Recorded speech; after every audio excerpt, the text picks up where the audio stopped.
Part 55. The Prince is Very Fierce. Author, Guangguanggongzi. Chapter 541. The evening drums are like thunder, resounding through thousands of streets and hundreds of squares in Chang'an. Daifang, Qingshi Lane. Old people have gone and new people have come, and the alley that has been walked for countless generations is covered with a thin layer of white snow. Scattered footprints remain on the snow, spreading forward to the source of the aroma of wine. Sun's shop is still the same as it used to be. 3 old wine tables are placed in the wine shop. The old shopkeeper puts a towel on his shoulders and wipes it next to several large wine tanks while muttering. It's the end of the new year, and I feel like it's not very lively this year. In the past, the wine would have been sold out at noon. Old man, I can go back early to rest. The wine shop was as quiet as ever. At the wine table next to the fence, a middle-aged man in a Confucian shirt was holding a warm broken jade roast. In front of him were 2 plates of side dishes, drinking by himself. Behind the middle-aged man, there is a fair-skinned young man, less than 30, with a feminine face, not as upright as an ordinary young man. He always has his waist hunched, with a respectful and humble expression. Hearing shopkeeper son's words, the middle-aged man recalled the past and looked at the alley where people could queue up to the entrance of the alley in the past. Yes, I often sat here drinking with Songyu and Suyu. Songyu secretly glanced at the women coming and going, while Suyu looked at them openly. After drinking, I paid the bill every time. Alas, times have changed and I have completely become a loner. Looking back on it, it's quite interesting. Shopkeeper's son smiled with wrinkled eyes. That's not true. I wasn't carefree when I was young. Now that I'm older, I no longer want to be as uninhibited as a young man. I have no willpower. Hee hee. Songji picked up the wine glass, took a sip of Duan Yashao, and looked at the heavy snow in the alley with deep eyes. Shopkeeper's son wiped the wine vat and glanced at the young junior standing next to him. He felt unfamiliar and frowned. You're not going to follow your old servant, are you? That old guy is a bit older than me. When I was still an apprentice, I often came here with your father to drink. I always looked good. Songji shook his head. He also watched me grow up. He has been a servant all his life. He is not in good health as he gets older. People like to return to their roots after falling leaves, so they went back to their hometown. That's not bad. Shopkeeper's son showed a slight smile. It's a blessing to be able to return to my roots after falling leaves. The wine shop has been passed down to the old man, and the ancestors' things can't be lost. I don't even have a chance to go out for a walk. I'm afraid I have to guard it. I'll keep this little shop until death. Songji was silent for a moment and looked at the towering buildings of Chang'an City. It's all the same, it's a blessing to be able to defend it until death. It's better than losing it halfway. Hee hee.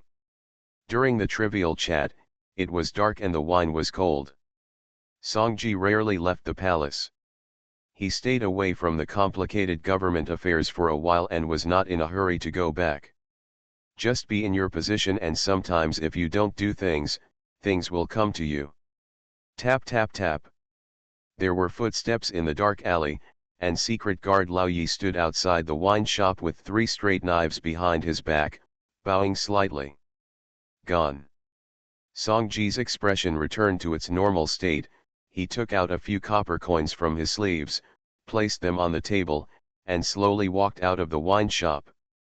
Shopkeeper's son wiped his hands with a towel, stood under the dim yellow wine flags, watched the 3 figures disappear from the end of the field of vision, then shook his head and sighed softly, wanting to express a few words, but didn't know where to start. After staying in this small wine shop all my life, I have seen too many people, and there are countless lonely people who can sit alone in the wine shop and drink. Everyone has 7 emotions and 6 desires, even the sons of heaven and emperors are no exception. But with the position of emperor, one is destined to be a loner. The temptation of imperial power is so great that friendship, love, and even family ties that are thicker than water are sometimes not worth mentioning. There are too many examples in history books where sons kill their fathers and brothers kill their brothers. Don't these people have the feeling of brotherhood between father and son? There must be some, but before the imperial power, this kind of friendship is like flying snow in the sky, which can be blown away and swaying in the wind. Songji was a very qualified emperor, so he never had any confusion or personal emotions. Faced with the betrayal of his compatriot brother, he used him as a chess piece without any hesitation, because this is what an emperor should do. The former brother became a tiger beside the bed, and he started to cut down the vassal without hesitation. This is what an emperor should do. Compared with Zhongshan Shiji, there is nothing that cannot be given up. You must always regard yourself as a cold-blooded person without emotions, and you must not have the slightest pity or hesitation in your heart. But emperors are also human beings. Being able to give up something for the sake of the overall situation does not mean that they will not miss it.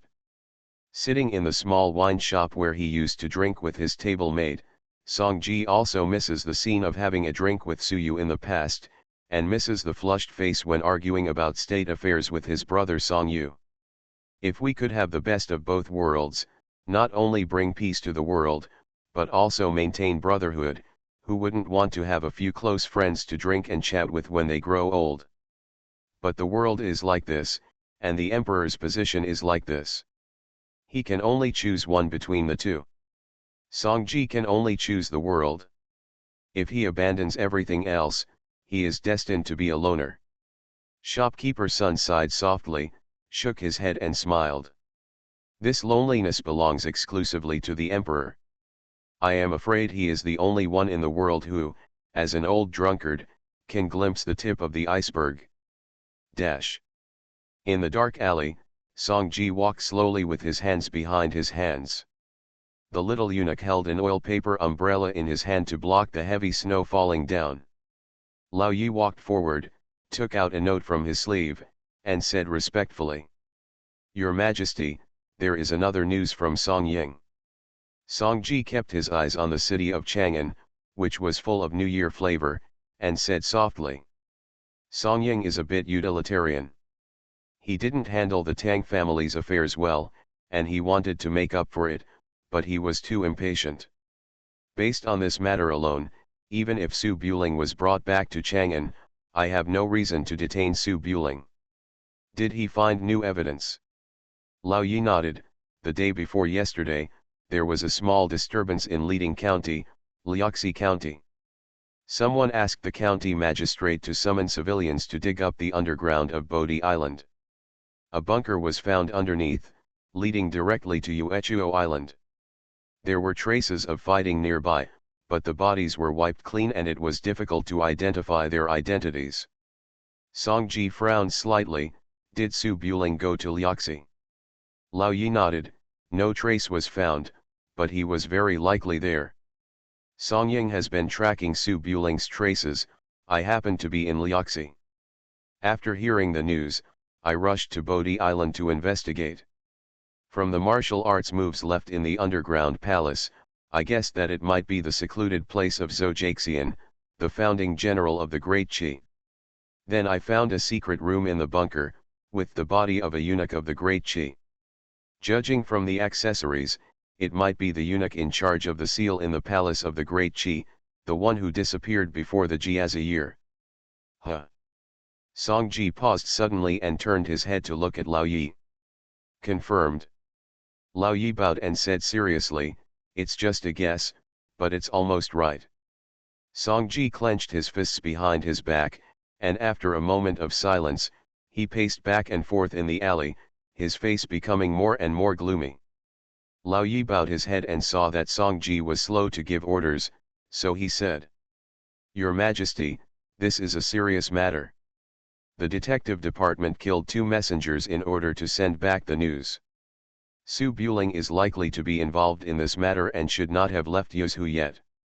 Songji frowned like a lion about to explode. He paced for a moment and waved his sleeves. Send an order to the Liaxi Protectorate. From now on, the entire Yuzhou, Jizhou, and Qingzhou are under a curfew. Anyone who dares to cross the border will be killed without mercy. Send an order to the Qingzhou Navy to block the coast and stop all shipping and fishing. Anyone who dares to go out to sea will be killed without mercy. Send an order to all the wolf guards of the Tianzi camp outside to rush to Yuzhou immediately. You will be fully authorized to dispatch them. Yes. Lao Yi bowed respectfully and thought, if we intercept Su Buling, Prince Su. Since they are fighting, there must be other people involved. The things may not be in Su Buling's hands. After intercepting Su Buling, we must find out his whereabouts.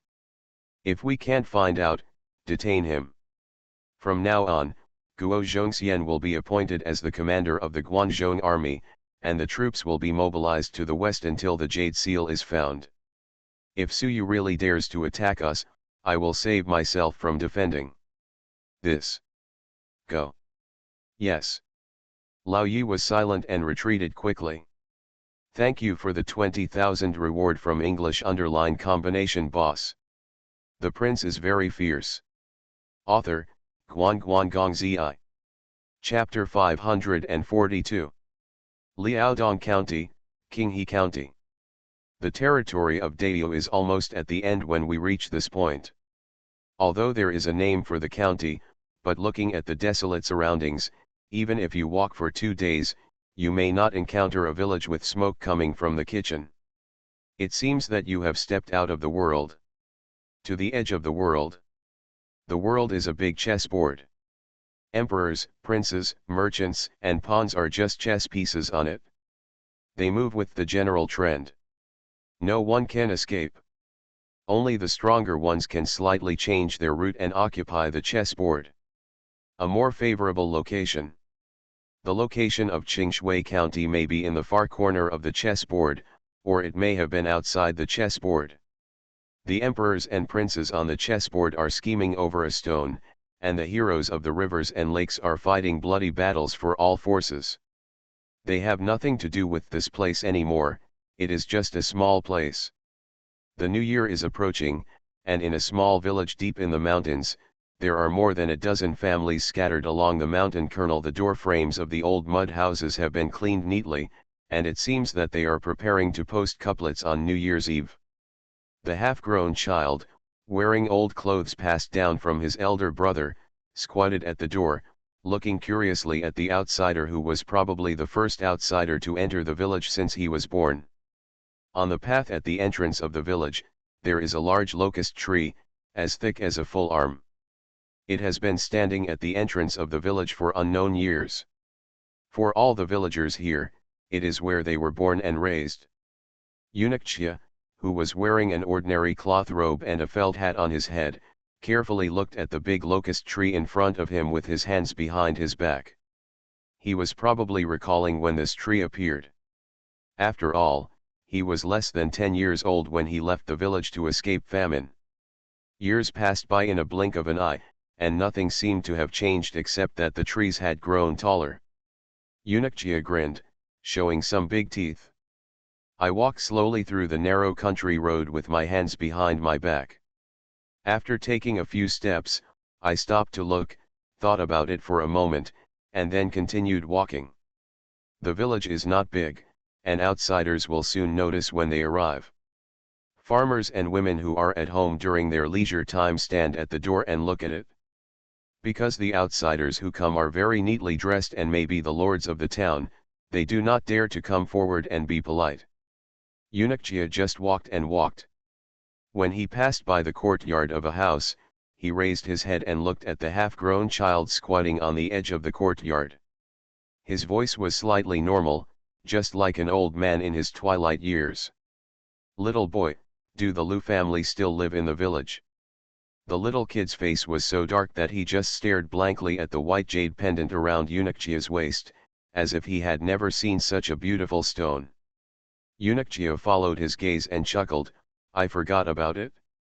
Why do I still carry it with me after leaving the palace? He raised his withered fingers, took off the palace sign, and threw it to the half-grown child. "Let's play with it." The little kid held the white jade plate, chuckled, and said a few words. Judging from his expression, he should be asking and thanking him. Eunuchia listened carefully, but he couldn't understand. Then he remembered that the small village must not understand the elegant dialect, and he couldn't remember the dialect of his hometown. Well. Eunuchia looked a little disappointed. According to the little kid's expression, he and the duck chatted for a few words about home affairs, and then continued walking 2 miles further. In a ravine, they found a dilapidated earthen house. The roof collapsed 10 years ago, leaving only a pile of earthen walls. Grandpa Gia stood in the courtyard of the old house that had been turned into a vegetable field. He looked around and followed his childhood memories to find the ancestral grave behind the house. He rolled up his sleeves and removed the weeds and small grass that were already taller than a person. The trees were cleared away, revealing a few small dirt bags. There were no tombstones in the remote mountain villages. The elders passed down word of mouth, saying, "This is Grandpa, this is Grandma." After so many years, it is still difficult to tell who is who. In the quiet mountains and fields, a gray-haired, rickety old man stood in front of several old tombs and bowed seriously.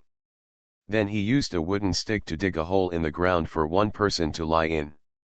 He lay in it with his pillow on the soil, watching the snowflakes falling from his head and covering him, his eyes looking a little dazed.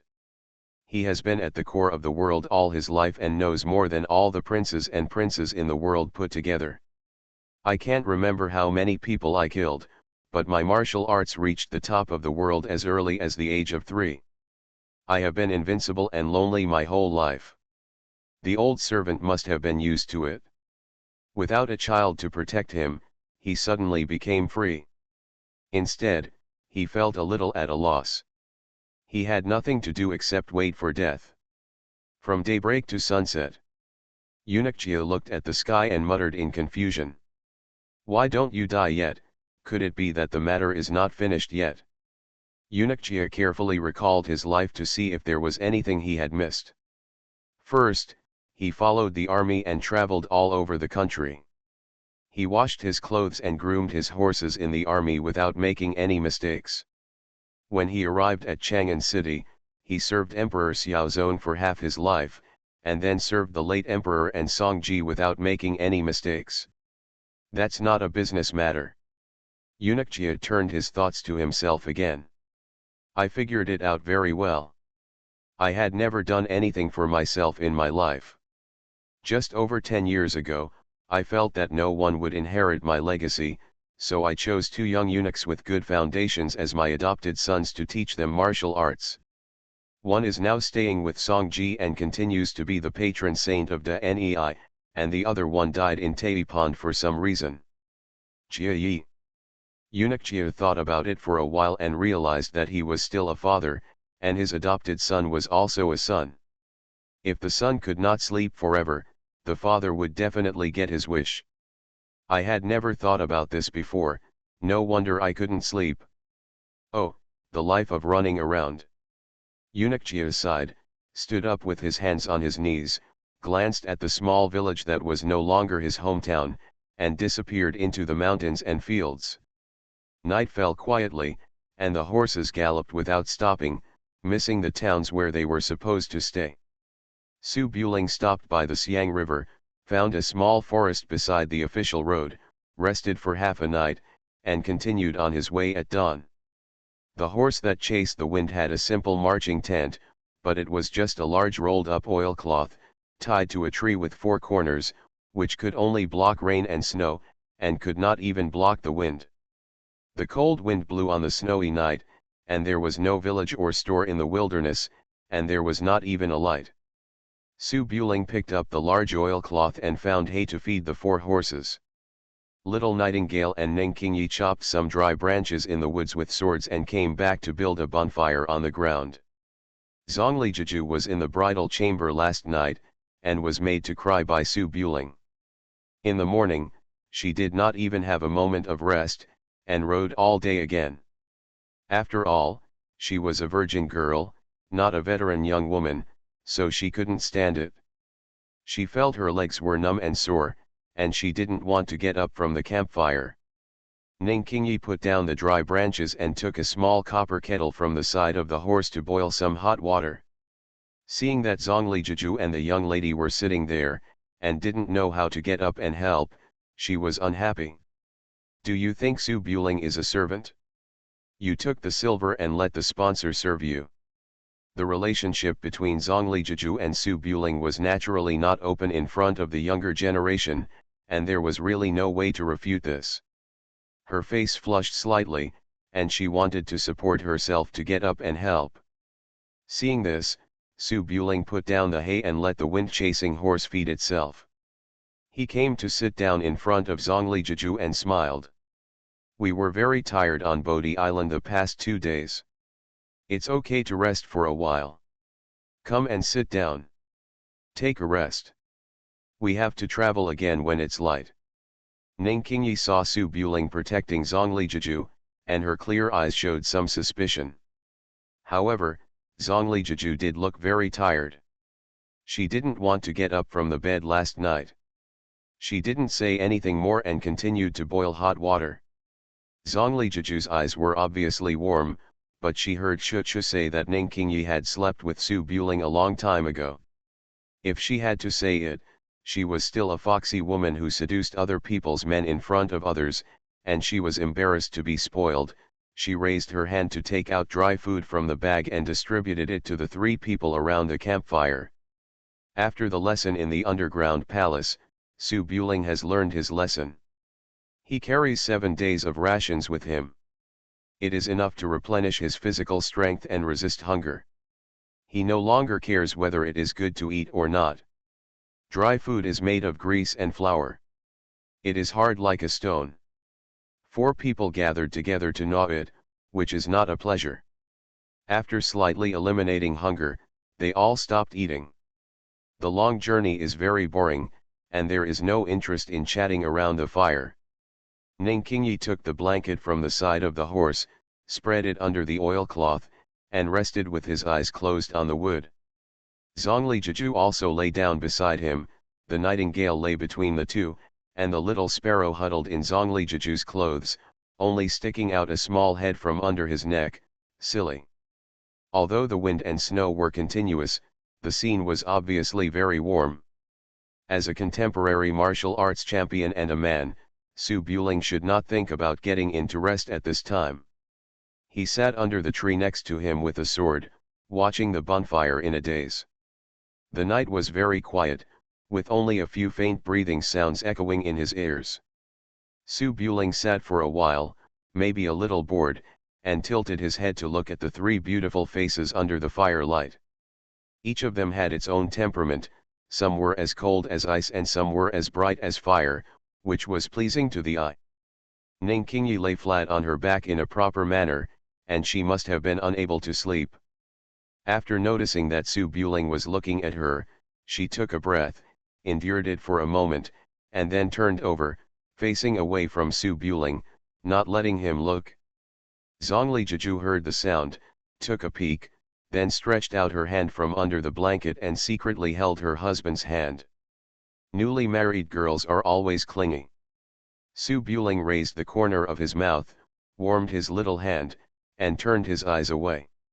He sat in the grove for an unknown period of time, guarding the 3 beauties. When the sky was about to light up, the sound of horse hooves suddenly sounded on the road. You are listening to novels at Bless Up channel. Wish you happiness and luck.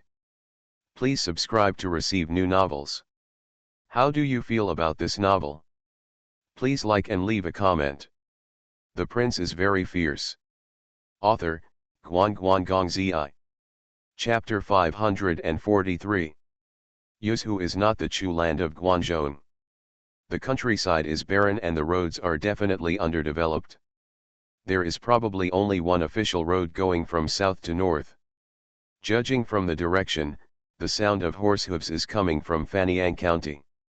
Su Buling woke up from his slumber, opened his eyes and looked at the end of the road. 3 black figures riding black horses trotted towards them. They were all wearing raincoats and bamboo hats to protect them from the wind and snow. With the help of the lighting lanterns held by the people in front, it can be seen that the handle of the Yanling knife and the copper token are exposed under the raincoat. The standard attire of the Tianzi Camp Wolf Guard. Su Buling frowned. There were not many wolf guards in Tianzi Camp. There were only 36 Tiangangs, about 1,000 people. Most of them stayed in Guanzhong Road, and only a few were assigned to Yuzhu. This small group of Tianzi Camp Wolf Guards was most likely brought here by Song Ying. It was only 2 days before the incident on Bodhi Island, and urgent news from 800 miles away should have just arrived in Chang'an. Before the imperial edict came down, Song Ying did not dare to act without permission, but he must have a plan. These Tianzi Camp Wolf Guards were traveling all night, so they must know some news.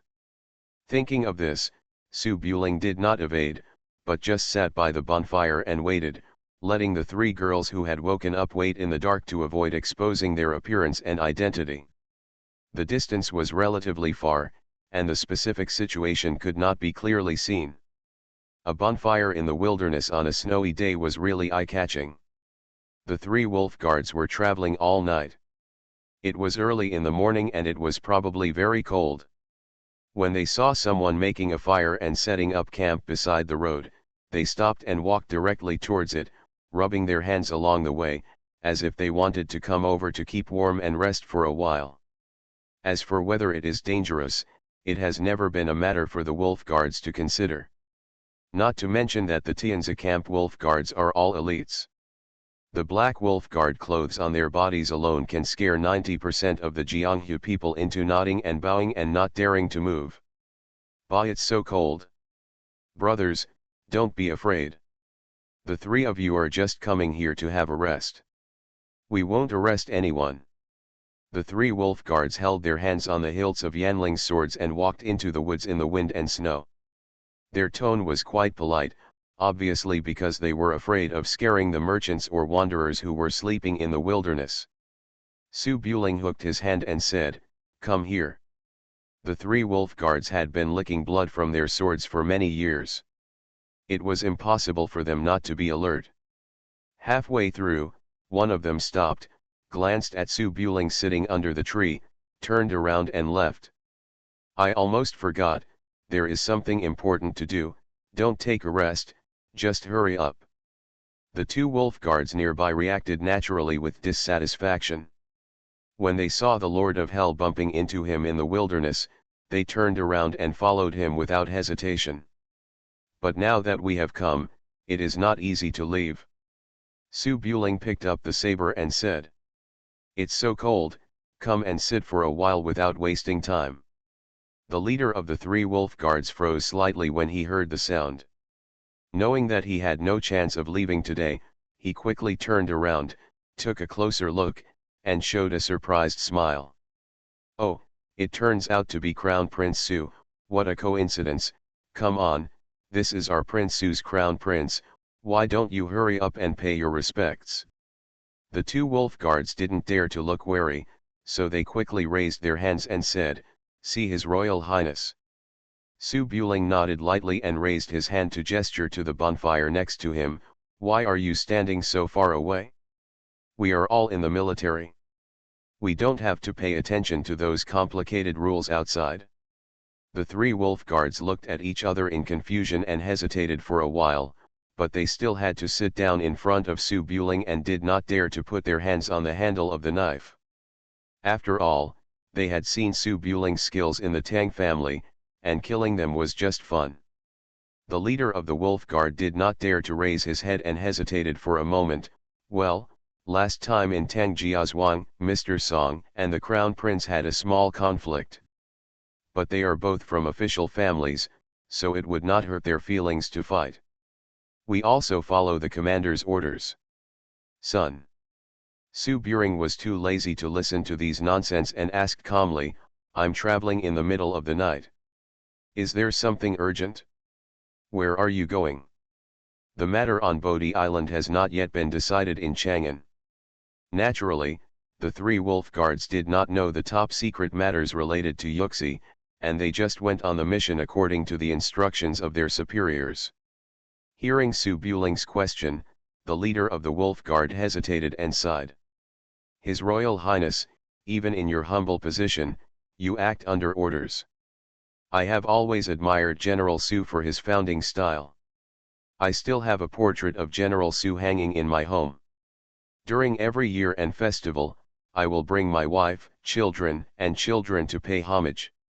These words were obviously playing the emotional card, saying that he had seniors and juniors, and they were all members of the government. He was ordered to do things that were not right and not to kill anyone. When Su Buling heard this, he knew that he was coming for him, and said calmly, "Let's be honest, my Su family is full of loyal people, how can we attack one of our own people? Tang Jiao is not a human being, he is different from all the brothers." The three wolf guards were obviously a little nervous, but the current situation was not much different from having a knife held to their necks. The leader of the wolf guard hesitated for a moment, then said, "The humble post was originally in Fanyang County to inquire about the whereabouts of the Crown Prince. In the evening, I was transferred to Yuzhou City, so I passed by here overnight. I didn't expect that the Crown Prince was also on the way." Su Buling nodded. "What are you going to do in Yuzhou?" The leader of the Wolf Guard had no intention of concealing anything. According to the news, Zhongli Chuchu, one of the contemporary 8 chiefs, showed his whereabouts in Yuzhou City and was detained by Master Song. Originally, he wanted to let the prince go there for a while. Well, now it seems that there is no need to let go of the news.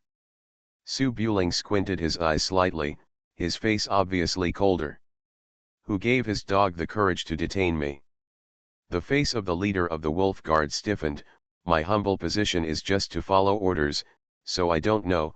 However, according to the records of the Yamen, Zhongli Chuchu seems to be from South Vietnam and has not settled in Daewoo. According to the law, the Criminal Investigation Department can investigate and detain him without any evidence of crime tried or deported. You know the origin of Zhongli Chuchu. Is it possible that you don't know that she knows me? Of course I know this, otherwise why would I detain her? This is Lord Song's intention. I only know so much for my humble position." Su Buling thought for a moment, stood up, and frightened the 3 wolf guards, but they did not dare to move without permission. "Take off your clothes and sleep here for 2 days." "No. Your Majesty, please be careful along the way." The 3 wolf guards breathed a sigh of relief, quickly took off their black wolf guard clothes and brands, and squatted by the bonfire with their raincoats on. Su Buletinling raised his palm and knocked out the 3 wolf guards cleanly. In the darkness, Zhongli Jiju ran out quickly, with a look of panic and anxiety on her face, and pulled Su Buling's sleeve. "Chu Chu was caught by the wolf guard? What should we do?" To the people of Jianghu, the wolf guard means that the palace of hell is dark and impermanent. If you are targeted, you will lose your skin even if you are not dead, because behind it is the imperial court, and even the heroes in the Jianghu can hide when they see it. Zhongli Jiju was from South Vietnam. How could she not be afraid when she learned that her most beloved disciple was captured by the wolf guards? Su Buling looked calm, holding the black wolf guard clothes and comforting softly. "Songying knew that Chu Chu was in contact with me, so she just held him down and let me pass. If you gave him 100 courages, he wouldn't dare to embarrass Chu Chu. Don't worry." Ning Qingyi walked up to him and looked a little worried. "The wolf guard will lead you there, so there must be an ambush. You can't show up with the national jade seal." Su Buling shook his head. "The news has just been sent to the capital. Since the imperial court has not blocked all official roads, it must be that the imperial edict has not been sent to Yuzhou. Songying detained Chu Chu and acted in private. He should have waited for the imperial edict to come. The purpose of bringing me here again. Now that I have no evidence and no imperial order, even if I stand in front of him, he will not dare to move. The government is different from Jianghu, and it pays attention to procedures. Zhongli Jiju saw Chu Chu as her own daughter. At this time, she could not care about the defense between men and women. She grabbed Su Buling's wrist and said anxiously, "Then what should we do now?" "Let's go to rob the prison." Su Buling shook his head.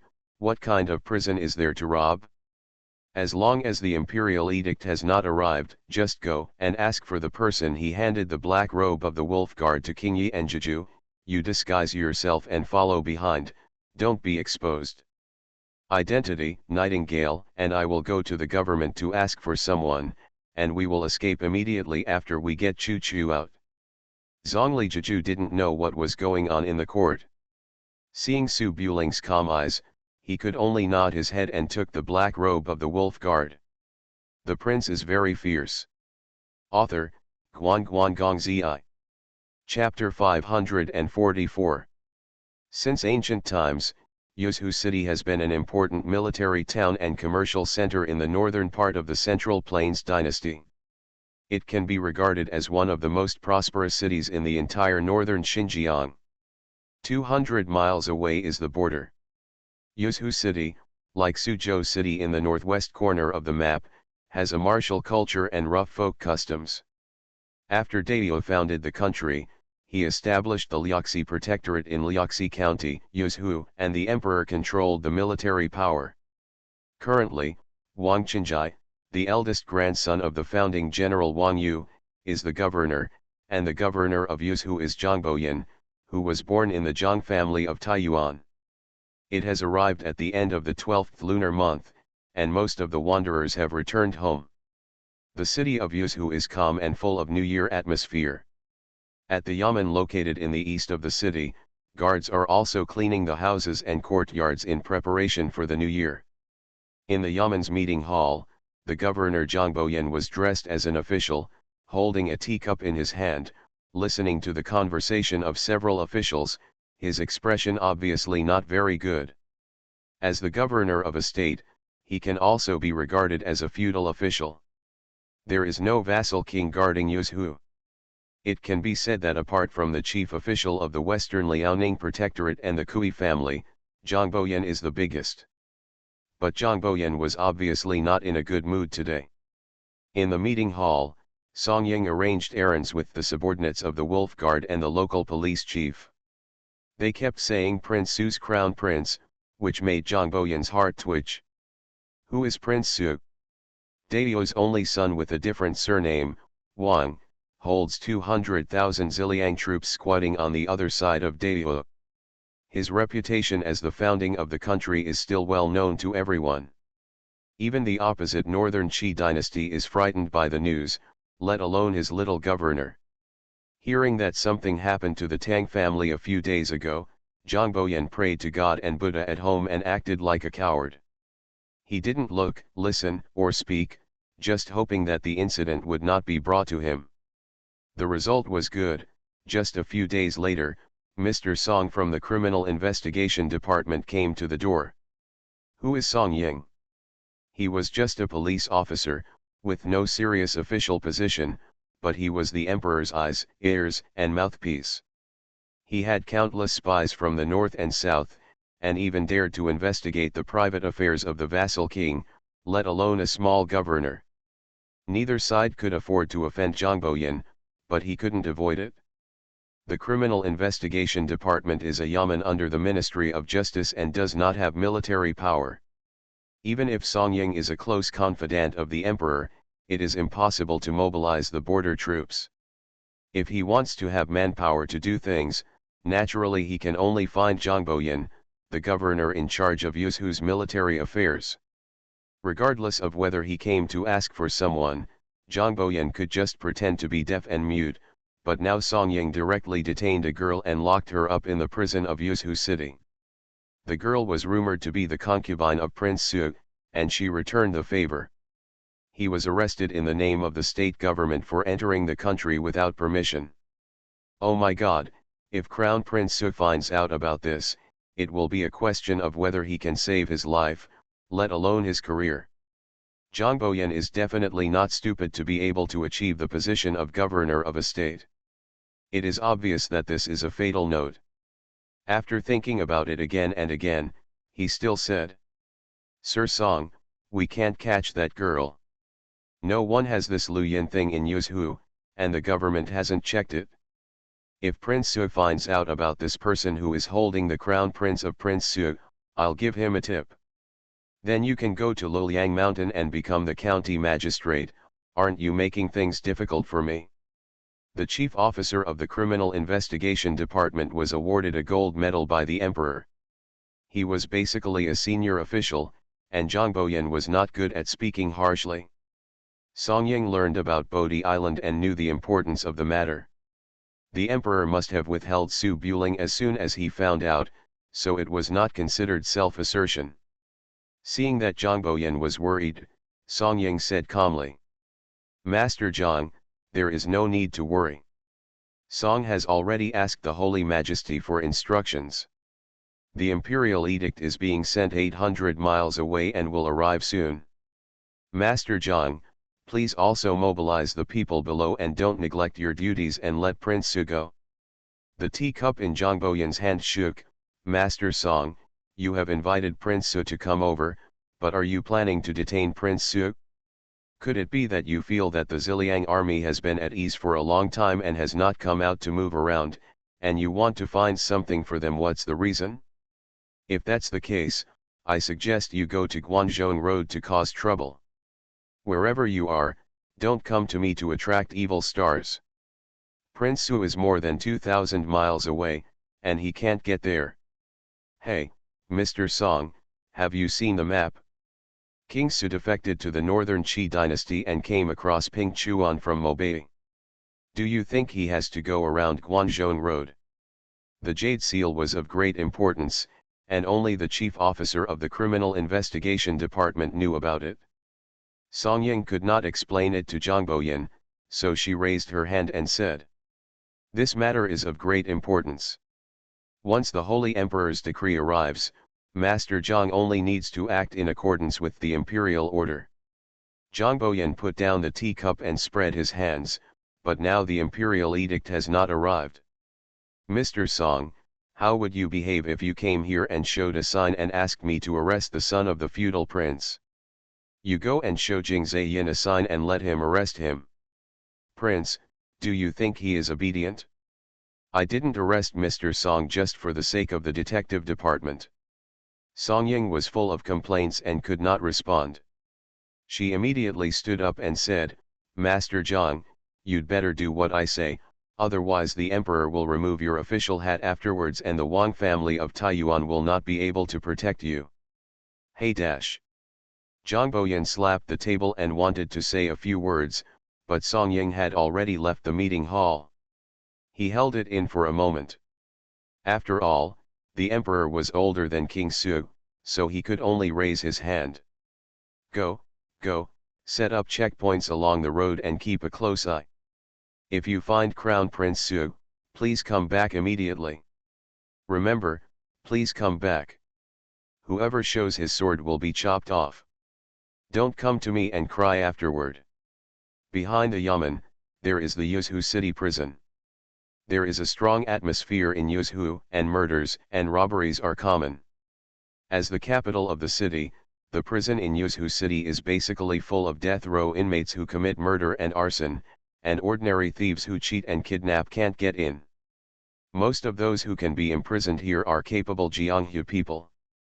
To prevent prison break UPS and jailbreaks, the prison bars are made of iron, and there is an arrow tower on the 3-foot-high wall. There are 2 battalions of soldiers on duty outside, just like a small fortress. Zhongli Chuchu was imprisoned here because Song Ying was obviously worried that Su Buling would use his tyrannical skills to break out of the prison. There was no sunlight in the dark prison. The prisoners with heavy shackles lay behind the cells. They knew that the next time they saw the sun, they might be beheaded. It was impossible to escape. They had given up hope and did not even cry out for injustice. Deep in the narrow corridor of the prison, the cell used to imprison the master-level masters was inlaid with 2 finger-thick iron plates on all 6 sides, including the ground. Originally, there was nothing in the cell to prevent it from being used as a weapon by the masters to kill people. However, at this time, new beds, small tables, melon seeds, and snacks were moved in. The bedding and blankets were all new, and there was even a dressing table. This kind of luxurious treatment may be the first time since the prison was built, but these things obviously can't soothe the emotions of the prisoners. At the door of the cell, Zhongli Chuchu, wearing a long red dress and a waistcoat with a beautiful face, tiptoed to look at the corridor outside from the small hole as big as a palm, and kept shouting. "Let me out! Do you know who I am? Su Buling is me, my lover. If you catch me and let him know, you will die." The jailers sitting outside the passage pretended to be deaf and dumb and dared not respond. The guard was the sword leader Sidu Yuejin, holding the 9-ring sword and paying attention to the surroundings at all times to prevent Su Buling from suddenly killing and robbing people. "Hey! Is there anyone? I'm serious, I'm really Su Buling's lover." Zhongli Chuchu slapped the iron door. After shouting for a long time without response, there was obviously some fear in her green eyes. Born in the western regions, her skin was already white, and now it was even whiter, and her shoulders kept shaking. After leaving Huainan, Zhongli Chuchu rode her white camel, hoping to rush to Yuzhu to meet Su Buling. Although camels have great endurance and can travel long distances, their speed is much slower than that of Pegasus. She couldn't take a boat to the north and went downstream. When she arrived in Yuzhu, it was already 2 days ago. Zhongli Chuchu has been in the martial arts world for 2 years. She knows the ways and rules and has never made any mistakes. But this time, she was blocked by the wolf guards before she did anything. She wanted to get away with the dragon locking gu, but the man knew her methods clearly and took out a crossbow from a distance. Zhongli Chuchu is also a martial arts person. She must be afraid of this group of black impermanents.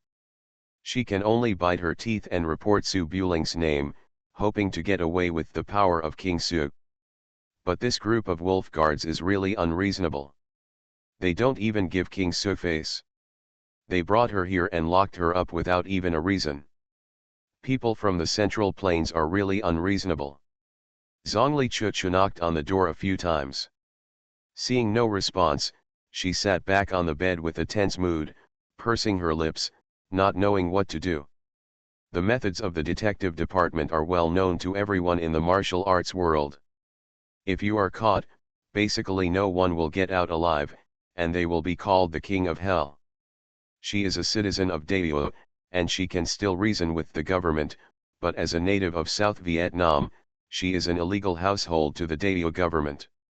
No one will take care of her if she is caught and sold.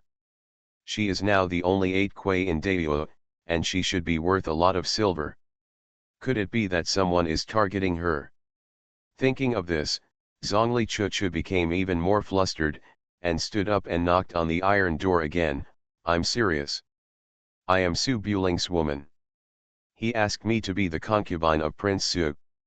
If you dare to catch me, he will definitely bring troops to fight." "Girl." Just after shouting 2 sentences, Song Ying appeared outside the small window, scaring Zhongli Chuchu, and she closed her mouth and dared not speak. Song Ying stood outside the cell with his hands behind his back. His attitude was relatively gentle. "Don't worry, young lady, Su Shiza will be here soon, just wait patiently for 2 days. Zhongli Chuchu had never met Song Ying, but seeing that this wolf guard knew Su Buling, her green eyes showed some annoyance. "You know the relationship between Su Buling and me, and you still dare to arrest me? If he knows, you're dead." Song Ying chuckled and pointed to the iron cell.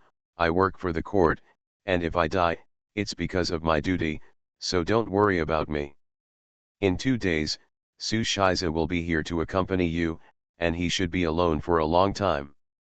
If you need anything, just call him at any time." Zhongli Chuchu was stunned, thought about it for a while, and understood the meaning of this. "You actually want to arrest Su Buling? Do you want to rebel?"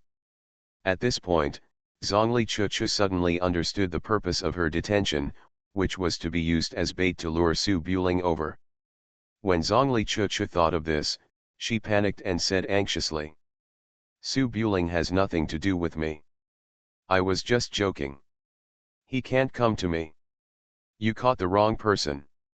You just said that Su Shiza wanted to choose you as a concubine. I'm talking nonsense.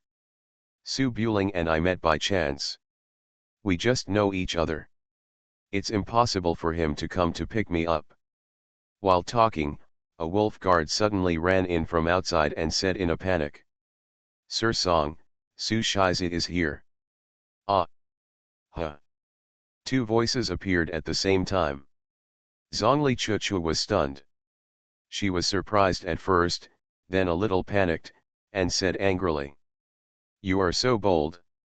If you dare to attack Su Buling, I will die here. Let's see how you end." Song Ying didn't expect Su Buling to show up so soon, so he hurried out. "Hey! I'm serious. I really want to die here. Hey, hey. The prince is very fierce." Author, Guan Guan Gong Zi. Chapter 545. In front of the yamen in the east of Yuzhou city, wolf guards armed with swords stood on the left and right, scanning the people passing by on the street. The heavy snow fell down and fell inside the courtyard dam. Incense filled the meeting hall, and the governor Zhang Boyan and his left and right deputies leaned back on the imperial chair, holding teacups and remaining speechless. Song Ying had already gone out and the meeting hall became a little quieter. The deputy on the right thought about it for a while and said, "Sir, it's better not to get involved in this matter. The rumors have been wrong recently. Although the issue of Su Buling locking Dragon Gu in Chang'an City has calmed down, it is obviously not over. Today's Holy Emperor and King Su." Zhang Boyan sighed and slapped the teacup on the table. "I know it's no use. Song Ying is so harsh, so he brought the Holy Lord out to suppress me. I am not like other vassals who can watch the fire from the other side. I still mean what you said above. Can you not listen? Su Buling appeared in the Tang family a few days ago and had a conflict with Song Ying. Could it be that Song Ying was avenging his personal revenge? He's not stupid. Who dares to use this kind of thing to avenge private revenge? I heard that there was a little trouble in Liaoxi County, and the Criminal Investigation Department took over. We have no news about it. Could it be the reason there?" Zhang Boyan thought for a moment and shook his head. No matter how big the chaos is, can it be bigger than a vassal king? What kind of chaos can lead to such a hurry to lure the vassal king's son here and then imprison him? Yes. The deputy also felt that this matter was strange. After thinking about it for a moment, he was suddenly surprised. Is it possible that King Su has rebelled? Zhang Boyan raised his hand and slapped the deputy on the forehead. If King Su rebels, will the detective department still need to secretly come over to arrest people?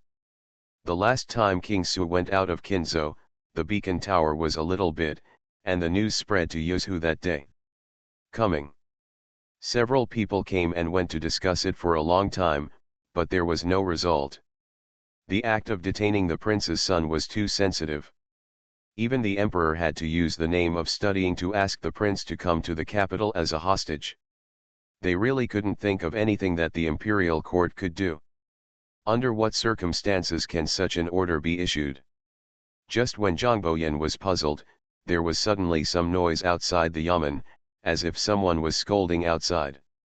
Zhang Boyan looked slightly displeased and was about to let his deputy go out to see what was going on. He saw a dozen wolf guards retreating behind the screen wall outside the meeting hall, and the guards on guard ran past in a panic. Zhang Boyan was confused, put down his teacup and stood up. Before he could scold him, he saw a young man wearing a white prince's robe walking in. The young man in white was holding a single sword and pointing it diagonally at the ground. He was stalking and hunting in his robes. His handsome face was filled with undisguised anger, as if he wanted to kill someone. "Zhang Boyan, come out here." An angry scolding came, sounding like thunder. Zhang Boyan shivered in surprise, and when he looked carefully, he saw the person coming with peach blossom eyes, sword-sharp eyebrows, and a face like a crown jade, which seemed to be the person in the painting. He then looked to the side and saw a half-grown maid, holding a gold medal glared at the wolf guard blocking the way. The wolf guard of Tianzi camp, who was originally feared by people, seemed to be no different from the useless policeman in the yamen. Facing the white-clothed young man walking towards him with a knife, he did not even dare to touch the handle of the knife. He was just nervous. "Your Majesty, please calm down. Your Majesty, please calm down. Crown Prince." Zhang Boyan's face was slightly startled. He didn't know who was coming, and he hurriedly picked up his official robe and wanted to go out. But upon closer inspection, Prince Su ignored Wolfguard and came towards him with a knife. Zhang Boyan's face suddenly turned pale, he groaned, turned around and wanted to run to the back hall. "Zhang Boyan!" Su Buling was so angry that he jumped into the meeting hall with a single stride, grabbed Yuzhu Governor Zhang Boyan by the back collar, and pressed him down on the table with his backhand. "Your Majesty, stop it. Your Highness, please calm down." The two deputies were so frightened that they sat down on the ground. Many Tianzi camp wolf guards wanted to step forward to stop them, but based on their status and martial arts skills, they were not qualified to go up and start a fight. They deserved to be cut if they went up rashly, so they could only stop them repeatedly. Zhang Boyan was so frightened that his face was pressed to the table and he said in horror, "Little Prince! Little Prince! Spare my life, I am unjustly accused." Su Buling was so angry that he put the knife on the neck of the governor Zhang Boyan and cursed. "Who the hell do you think you are? The one who detains me? Do you think the knife in my hand is not fast enough? Do you know that after I kill you, I can still come and overdo you after being imprisoned?" I know. Zhang Boyan was in trouble, but he didn't dare to move the knife on his neck, and cried. It was not the order of the lower official, but the Criminal Investigation Department. The lower official was also forced to have no choice. "Where are people?" "Just behind the yamen." "You still won't let him go?" "Wait until I go there in person." Let it go, let it go." Zhang Boyan was sweating profusely and waved to the deputy quickly, "Quickly. Let him go. Go quickly." The adjutant was as silent as a cicada. He didn't dare to delay. He rolled out and ran out. When he reached the door, Song Ying quickly ran in. Behind him was Sidu Yuejin, who was carrying a 9-ring knife. Zhang Boyan felt as if he had been pardoned and said quickly, "Little Prince." Master Song arrested him. The subordinates didn't know about it. I really didn't know about it. Su Buling's eyes were cold, he raised his hand and threw Zhang Boyan to the ground, then turned towards Song Ying with the knife in hand. Seeing this scene, the wolf guards who were watching in the meeting hall all moved away. Sidu Yuejin, the sword leader, also narrowed his eyes slightly, but did not take action. Song Ying's figure was upright and fearless, and she said loudly, "Prince Su." Before the words were completely spoken, Su Buring had already walked up to him, raised his hand and slapped Song Ying on the left cheek. Song Ying frowned and stepped back half a step to avoid the slap. Su Buling suddenly became angry, "How dare you hide?" As he spoke, he slashed with his knife. "His Royal Highness the Crown Prince." The wolf guard suddenly became frightened and quickly wanted to step forward to start a fight. Song Ying also had an angry look in her eyes. She turned sideways to avoid the knife, but could not fight back. She just grabbed the back of the knife with one hand and said in a deep voice, "Prince Su, please pay attention to your identity." Zhang Boyan, who had just fallen to the ground, was frightened when he saw this. He quickly got up again and said anxiously, "Young Prince, Mr. Song, calm down, please calm down. Don't use the knife in the yamen, it won't be good for the people below to see." Someone started a fight, so Su Buling naturally withdrew the long knife and pointed the tip at Song Ying. You have been a holy dog for a long time, but you are worthy of mentioning your identity to me. If you don't give me an explanation today, I will lead people to destroy the Cao family tomorrow. Song Ying's eyes were full of anger and her fists were clenched, but she didn't talk back. Zhang Boyan ran between the two of them, hurriedly pressed Su Buling's knife down, and said anxiously.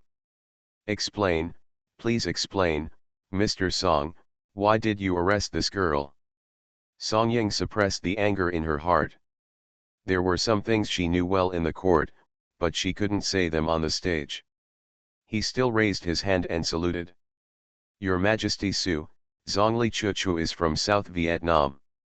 He entered the country without permission, and did not carry any road documents. He walked around in important border towns. He is suspected of spying on military intelligence. It is the duty of the Anti-Detection Division to temporarily detain him for questioning. Zhang Boyan nodded repeatedly and looked at Su Buling. Yes, yes, it's such a small matter, do you think it's reasonable, young prince? Su Buling's eyes were cold and he stared at Song Ying for a moment, then he stuck the knife on the ground, turned around and walked to Zhang Boyan's desk, raised his hand to write a note, pressed his fingerprint, turned around and handed it to Zhang Boyan. Now that we have a road guide, can we release him? Daouzliuyan is actually a change of identity card. It is usually issued and stamped by the parent official or clan elder in the place of birth. It serves as a recommendation and guarantee. It is mostly used for imperial examinations or studying abroad. It was more popular during the founding of the People's Republic of China. It was used indiscriminately for a while and is rarely checked now, but this law has never been abolished. Needless to say, foreigners who entered the country privately would be arrested in that dynasty.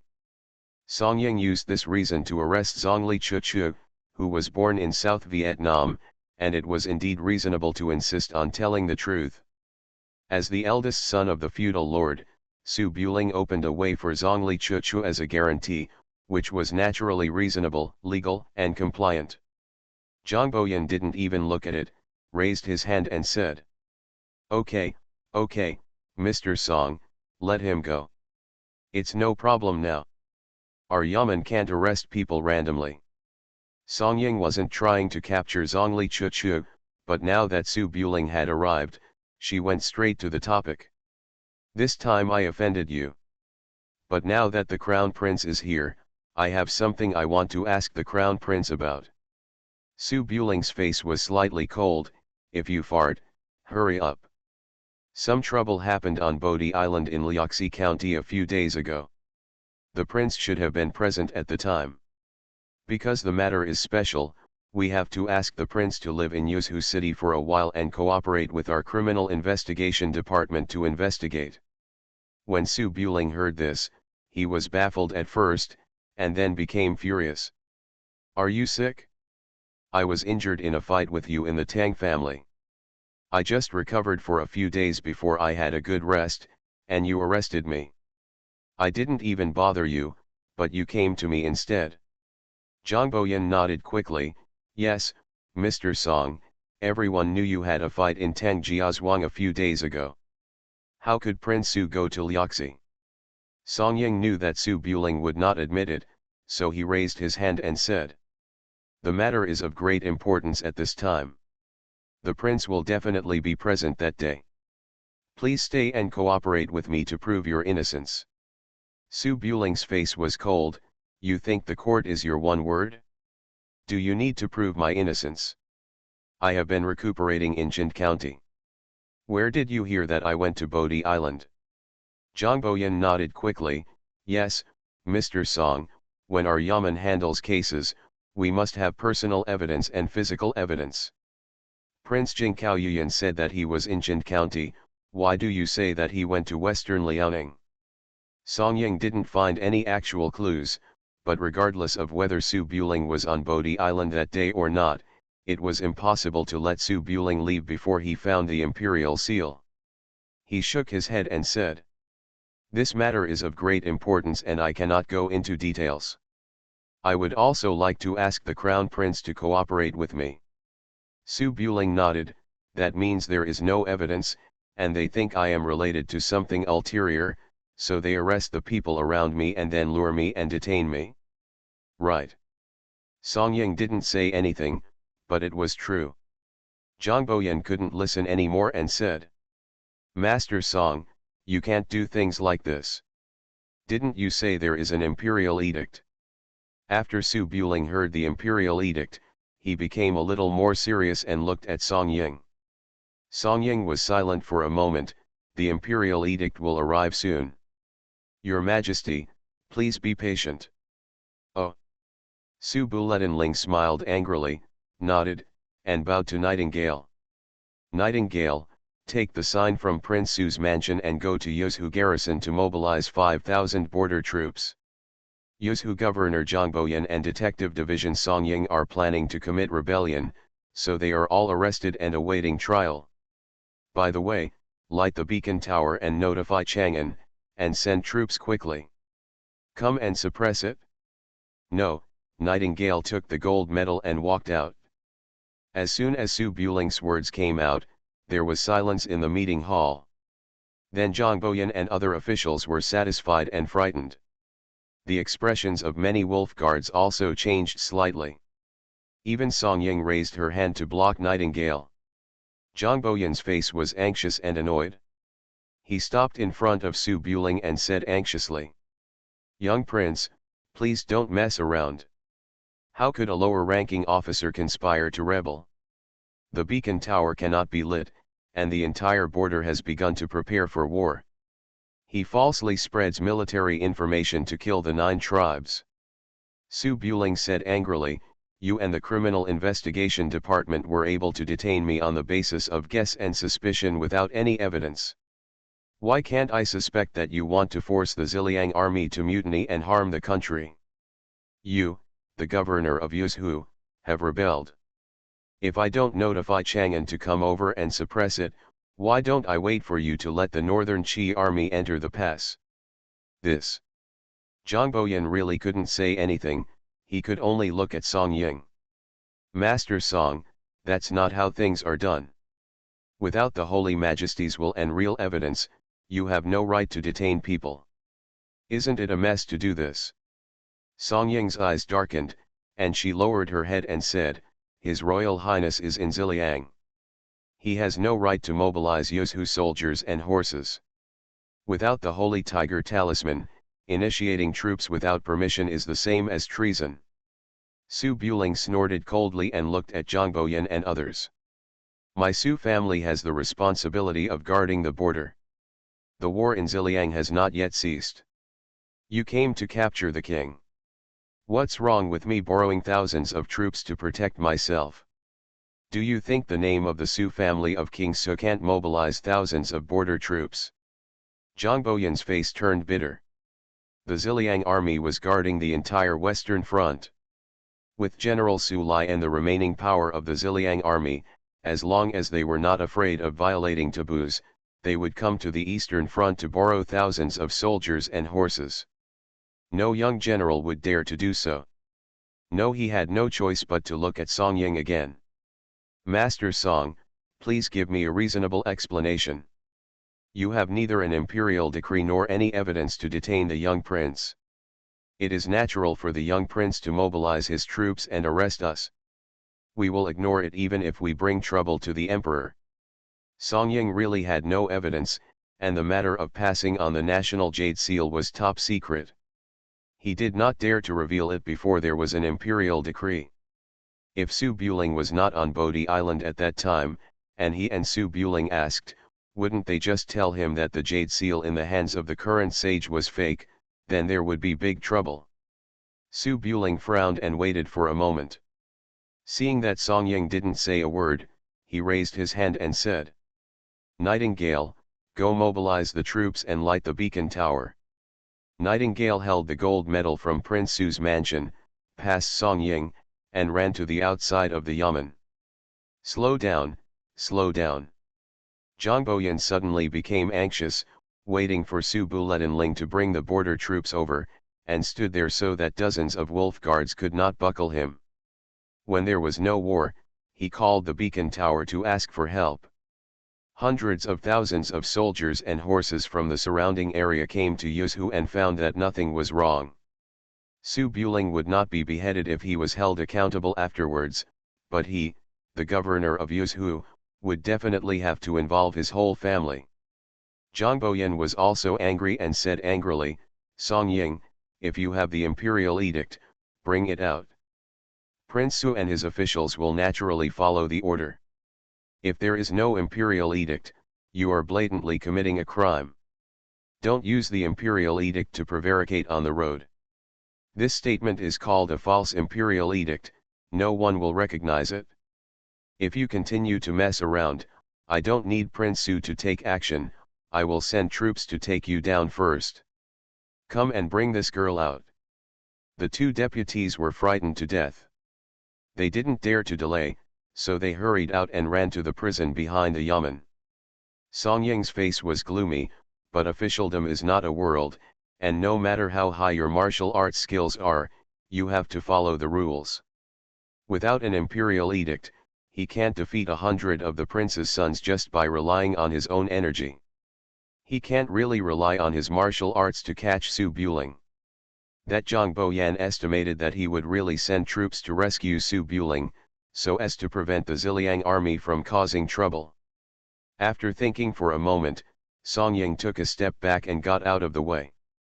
"Prince Su, I humbly advise you to stay in Yuzhu city temporarily, otherwise it will be difficult to explain to the Holy Master in the future."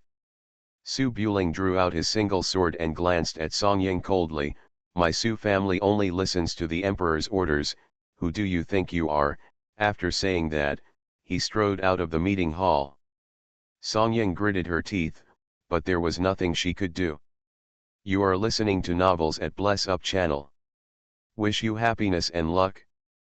Please subscribe to receive new novels. How do you feel about this novel? Please like and leave a comment. The Prince is Very Fierce. Author, Guan Gong Zi. Chapter 546. Hey. Hey. I'm really dead. Is there anyone? In the prison behind the yamen, Zhongli Chuchu stood on tiptoes and looked out of the small window. His green eyes were crystal clear against the firelight, like two sparkling emeralds. But in these beautiful eyes, there was only panic and worry. From Song Ying's words, Zhongli Chuchu already understood that he was a bait and locked her up just to lure Su Buling over. Although he didn't understand why Dao's court would take action against Prince Su, Zhongli knew clearly that this was no small matter. The calculations between emperors and generals were far more ruthless than those of the Jianghu. If it was because she came to Yuzhu on her own initiative and failed to help, Su Buling was harmed instead. The more Zhongli Chuchu thought about it, the more frightened she became, and her face turned a little pale. Since they got to know each other, she has found that she has been causing trouble for Su Buling. In Suzhou, Su Buling was hunted down by thousands of troops in the Black City, and in Hongshan Lake, Su Buling was injured when he was alone in suppressing bandits. This is still the case in Yuzhu. Although these were not her original intentions, they always ended up causing Su Buling to take risks for her. She said she regarded Su Buling as a friend and confidant, but this was not what a friend should be like. She was completely arrogant and careless. The troublemaker of the heart. Zhongli Chuchu's eyes were full of self-blame, fearing that Su Buling was fighting in a bloody battle outside or had been caught by the court, but she was locked in this iron cell and had no choice but to wait helplessly. Fortunately, the helpless waiting did not last too long. Soon, Zhang Boyan's deputy ran over, holding the key in his hand to open the lock, and nodded and bowed to apologize outside the door. "Girl, this matter has nothing to do with Mr. Zhang. Don't talk nonsense after you go out. We don't want to arrest you, girl, but we are helpless. Your white camels are all Chenbai mountain ginseng fed by Mr. Zhang out of his own pocket, but you are not treated badly at all. There is a reason why the deputy is so sincere and frightened. If you want to curry favor with the emperor and princes, the easiest way is to please the favored wives and concubines of the people in power. If a pillow blows away, the problem is basically half the problem. The same goes for the opposite. The prime minister can hold a boat in his belly. The prime minister's wife is not sure. If this girl went out and started crying and complaining to Prince Su might just grab two of them and chop them up in order to comfort the beauty. Zhongli Chuchu couldn't tell the direct difference between the Yuzhu government and the wolf guards. To her, they were all the same. Seeing an official coming, she hurriedly leaned down at the small window and asked nervously, "What did you do to Su Buling? If you dare to mess around." "Ouch. Auntie, what can we do to Prince Su?" Mr. Zhang almost had his head taken off. "Get out quickly, otherwise the young prince will get angry and kill people. We are not treating you badly. You must tell the truth." Seeing the official's humble attitude, Zhongli Chuchu felt a little relieved. After the cell door opened, he quickly turned around and ran out holding his small package. The adjutant accompanied the smiling face, bowed and walked in front to lead the way. "Girl, please slow down, otherwise the young prince will see us and think we have treated you badly." Zhongli Chuchu couldn't answer the question, so he quickly walked through the deep corridor and arrived outside the high wall of the prison. The sudden bright light made it difficult to see anything at all. Zhongli Chuchu covered her eyes with her hands and adjusted to the light a little, then she saw Su Buling standing outside the heavily guarded prison, dressed in white clothes like snow, carrying a single sword with a ruthless expression on his face.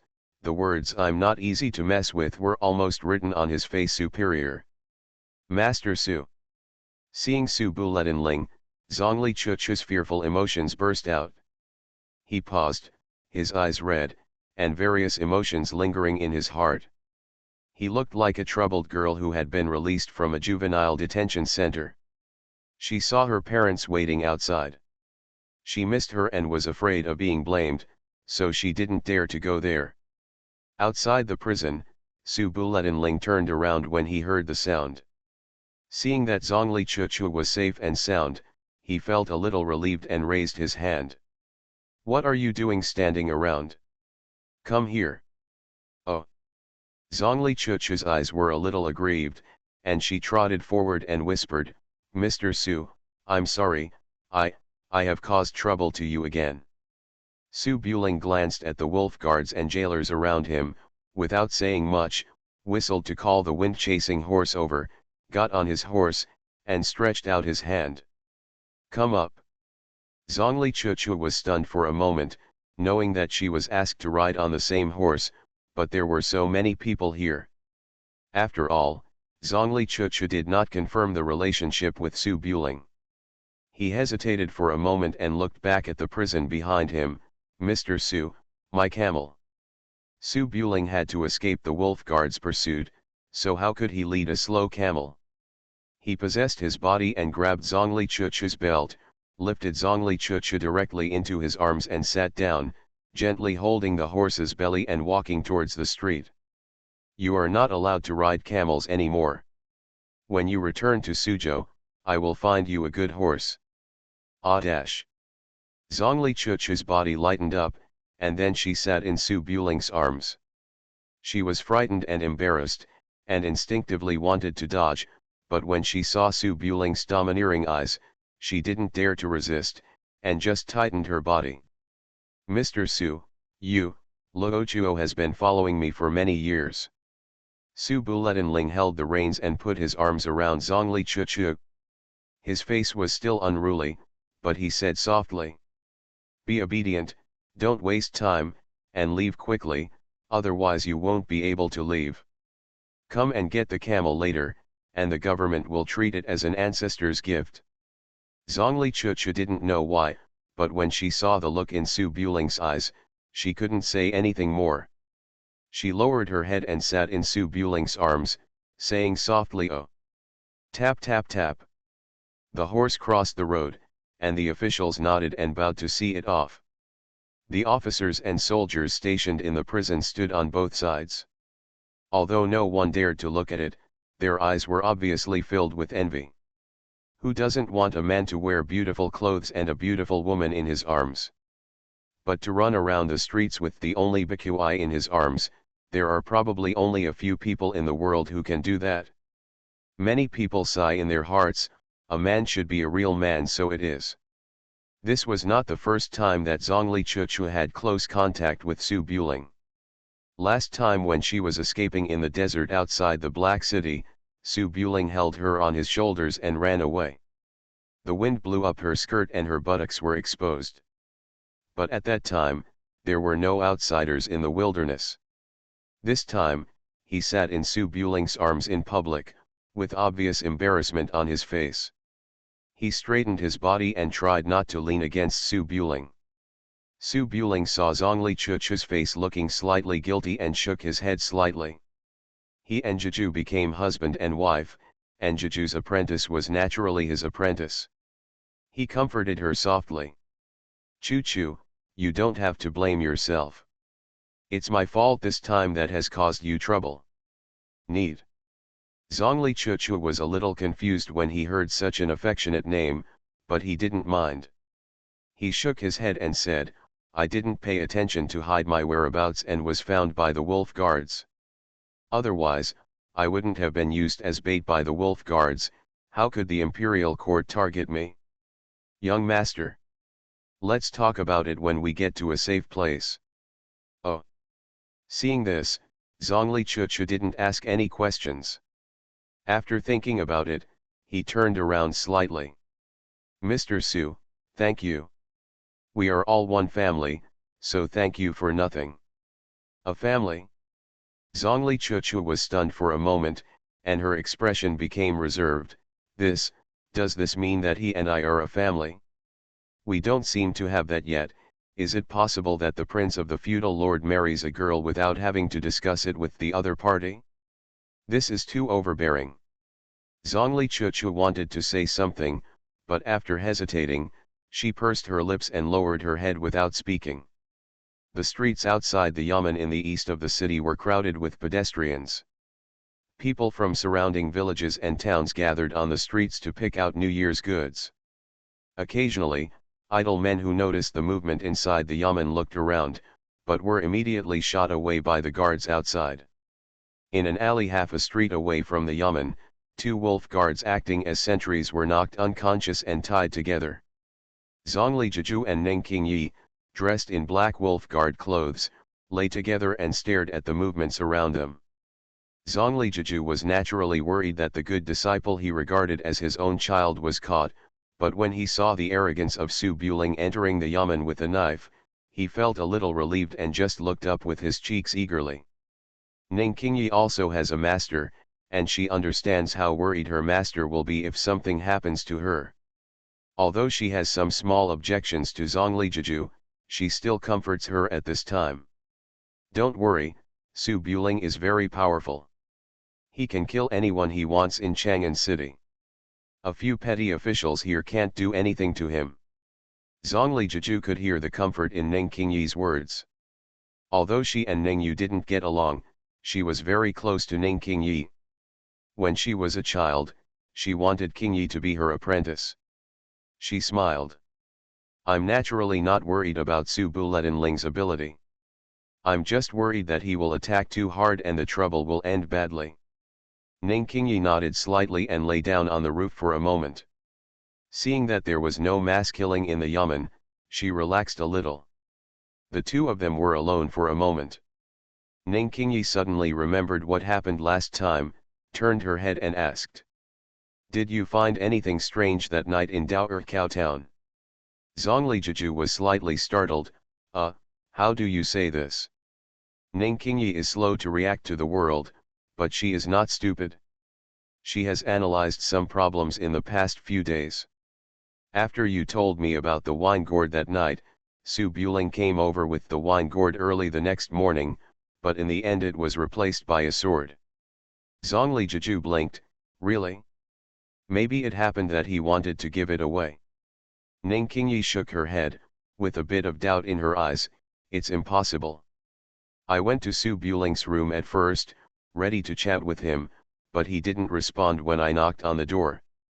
It was Nightingale who said that he had fallen asleep. So, Su Buling's relationship with me means that it is impossible for him to be so cold to me.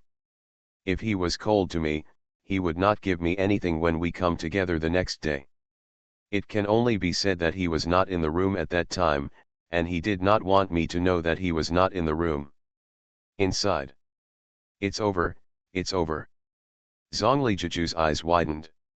She didn't expect that a girl like Ning Qingyi could analyze these twists and turns clearly.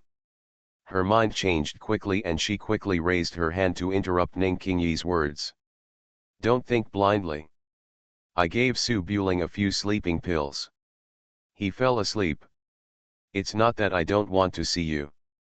Ning Qingyi looked a little confused. You're going to be fleeing in the rivers and lakes, and you're going to give him a drug. Zhongli Jiju nodded seriously. You are not a doctor, what do you know? Ning Qing felt that there was something strange that night. He glanced at Zhongli Jiju a few times and stopped thinking about it. He just said seriously. I told you in advance that it is best not to use your crooked tricks on Su Buling. He is my junior brother and savior. If I find anything wrong, I will not care about each other's feelings. Zhongli Jiju was speechless. What are my crooked tricks? It was obvious that all the crooked tricks of that damn boy were being used on her. Okay, what about holding her on her stomach, riding on her side, lying on her side? It was very torturous. Obviously he was embarrassed to say these words in front of Ning Qingyi. Zhongli Jiju just nodded with a smile. Seeing Ning Qingyi's serious look, he joked. Qingyi, do you like Su Buling? Ning Qingyi was confused for a moment and shook her head. They are just confidants in the world. There is no relationship between men and women. That's good. Oh, haha, I was distracted and didn't pay attention, so I just talked casually. Yeah. Note, there was a bug in yesterday's update. Zhongli Jiju hadn't heard Chu Chu talk about Su Buling and Ning Qingyi, otherwise she wouldn't have been so calm knowing that Ning and Ning were serving one husband together. I've been confused by writing too many code words recently. I feel something didn't feel right. I turned around and looked through it carefully and found that it had been modified. I'm really sorry. Tap tap tap. The horse's hooves trampled across the long street and soon turned into a small alley from the street corner. The detective department had no reason to detain Su Buling, and the tracking could not be fair and above board. They just had secret sentries everywhere watching each other in shifts to ensure that Su Buling would not disappear from sight. Before Su Buletinling entered the Yamen, he had already arranged an escape route, asking Zhongli Jiju and Ning Qingyi to meet him here, which meant pulling out the sentries to prevent them from being noticed by the wolf guards. After leaving the wolf guards' sight, Su Buling accelerated his horse speed and quickly arrived under the house. Zhongli Jiju and Ning Qingyi, dressed in black wolf guard clothes, jumped from the house and landed on the horses. Master. When Zhongli Chuchu saw Zhongli Jiju, who was both a teacher and mother, her eyes were full of surprise and grievance. Busily, Kong Su Buling immediately jumped up, landed behind Zhongli Jiju, and hugged Zhongli Jiju's small waist. Master. I was scared to death. Damn girl. Zhongli Jiju had been worried for the past 2 days. After seeing that her apprentice was safe and sound, she raised her hand and spanked Zhongli Chuchu's tight butt a few times. Bang bang. I asked you to wait on the boat. Who asked you to come here? If you are not good enough, you will get into trouble. If something goes wrong, how will you expect me to live in the future? The words were harsh, but the concern in them came from the bottom of his heart. Being spanked by the master in front of Su Buling, Zhongli Chuchu's face turned red, and she grabbed Zhongli Jiju's hand with some embarrassment. Let's go, I know my mistake. As he spoke, he looked at Ning Qingyi, who had a cold face, and nodded slightly. Miss Ning, you are here too. Haven't seen you for a long time. Ning Qingyi never spoke much. After nodding, he handed the 3 black robes of the wolf guard to Su Buling and Nightingale. The five of them all changed into wolf guard uniforms and quickly headed outside Yuzhu city. Zhongli's master and apprentice rode together on the same horse, with different expressions. Zhongli Jiju looked at Su Buling in order to cover up his relationship with Su Buling. Zhongli Jiju looked at Su Buling secretly while sitting behind. Su Buletinling could naturally feel Chu Chu's gaze, but he had just had a wedding with Juju, and even if he had 10 nerves, he was too embarrassed to flirt with Miss Chu Chu, so he had to put on a cold and extraordinary look and walked in front alongside Ning Qingyi. Zhongli Chuchu knew about the ambiguous relationship between Ning Qingyi and Su Buling. After seeing Su Buling leave the yamen, he began to treat her lukewarmly again. His green eyes couldn't help but show a bit of disappointment. The joy of their reunion was also diluted. He leaned his cheek against Master's back and said nothing. 2 chapters in 1. I'm not in a good mood today. I can't even remember the previous plot clearly. I'll make some adjustments, sorry. Thank you to the 3 leaders of QQ Garfield for the reward. The prince is very fierce. Author, Guan Gong Zi. Chapter 547. In the Yamen's meeting hall, there was no longer the busy scene just now. The big fish directly took away all the bait. Song Ying, a fisherman, was naturally not happy. She sat on the Taishi chair with a gloomy face to hide her helplessness in the current predicament. Zhang Boyan also looked downcast while holding the teacup, but he was obviously happy in his heart. As long as Su Buling took the person away, the matter had nothing to do with him. Even if there was an imperial decree coming, he wouldn't be able to do it before it arrived.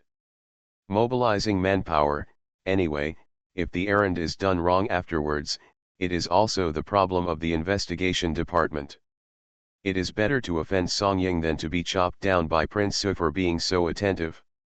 Sidu Yuejin held the 9-ring knife and sat next to Song Ying. As a tycoon of his generation and close to the imperial court, he naturally understood Song Ying's difficulties. This is the case in the court. Imperial power is supreme, followed by royal power. The python robes worn by the princes and kings only have 1 toe less than the dragon robes. There is no need to listen to anyone except the emperor. If there is no such privilege, why would everyone want to be granted a title? The king was granted the title of Marquis. Sidu Yuejin just came to help Song Ying with some things. Su Buling left in a big way. He seemed to have no need to stay anymore, so he immediately said, Master Song, Prince Su has left, do you have any plans? Song Ying tapped her fingers on the armrest of the chair and said in a deep voice, Mr. Sidu, just wait a little longer. The Holy Emperor's imperial order will arrive in Yuzhu soon. At that time, Gong Sidu will be needed to help him. Afterwards, the court will definitely remember the Sidu family's favor and give him a good reward. Sidu Yuejin nodded and did not comment on these words. The imperial court asked Jianghu people to help with things. There may not be any practical benefits if you help, but there will definitely be disaster if you don't help. The Lu and Zhu families are the most obvious examples. No matter how transcendent the Sidu family's status in the world is, they can't escape the world. With a big basket, what can I do besides obeying orders? Song Ying was silent for a moment, then looked at Zhang Boyan, trying to keep up the pressure, asking Zhang Boyan to mobilize Yuzhu's army and police officers to stop Su Buling. After all, he only brought a dozen wolf guards with him. Su Buletinling's actions may be restricted. It's just that Zhangbo Yangwen has become an official in this position. When he saw Song Ying looking up, he sighed. Sir Song, I understand your difficulties, but without the Emperor's imperial order and the military talismans of the Western Liaoning Protectorate, it is impossible to mobilize the troops and horses. If something goes wrong at the border, not just 1 or 2 people's heads will be lost. The entire Yuzhu officialdom has to be implicated. Mr. Song, you also understand that I am not. Song Ying patted the armrest of the chair, but couldn't say anything. He couldn't put a knife on Zhang Boyan's neck like Su Buling and forcefully mobilize his troops. In that case, even if he had merit in catching Su Buling, he would have to settle the score afterwards. Dismantle the detective division. After a few chats, the wolf guard who was following him came in to report the news, and Su Buletinling lost his trace after his spy was pulled. When Song Ying heard this, her face became slightly angry. There is indeed something fishy about Su Buling. If he had no problem, how could he get rid of the spy in such a hurry?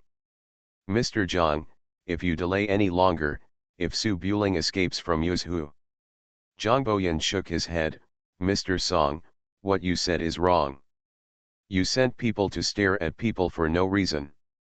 They must get rid of them. Otherwise, what is the difference from being detained in Yuzhu? Besides, Prince Su the fiefdom is in Suzhou, so I will definitely leave. Can I still live in Yuzhu permanently? You. Song Ying finally understood that Zhang Boyan would not be able to mobilize manpower unless he saw the imperial edict. A few people just stared at each other and waited from morning until noon. Fortunately, they drove 800 miles day and night and didn't keep Song Ying waiting for too long. At noon, horses' hooves hurriedly arrived outside the yamen. The messenger, carrying the cylinder on his back, flew down before stopping his horse, rushed into the yamen and shouted, "Urgent report, urgent report."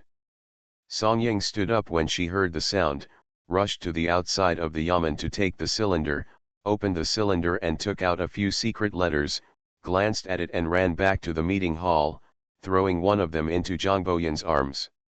Transfer people quickly, and delay for another half-quarter of an hour to resist the order and be punished. At this time, Zhang Boyan naturally did not dare to work hard anymore. He quickly stood up and unfolded the letter.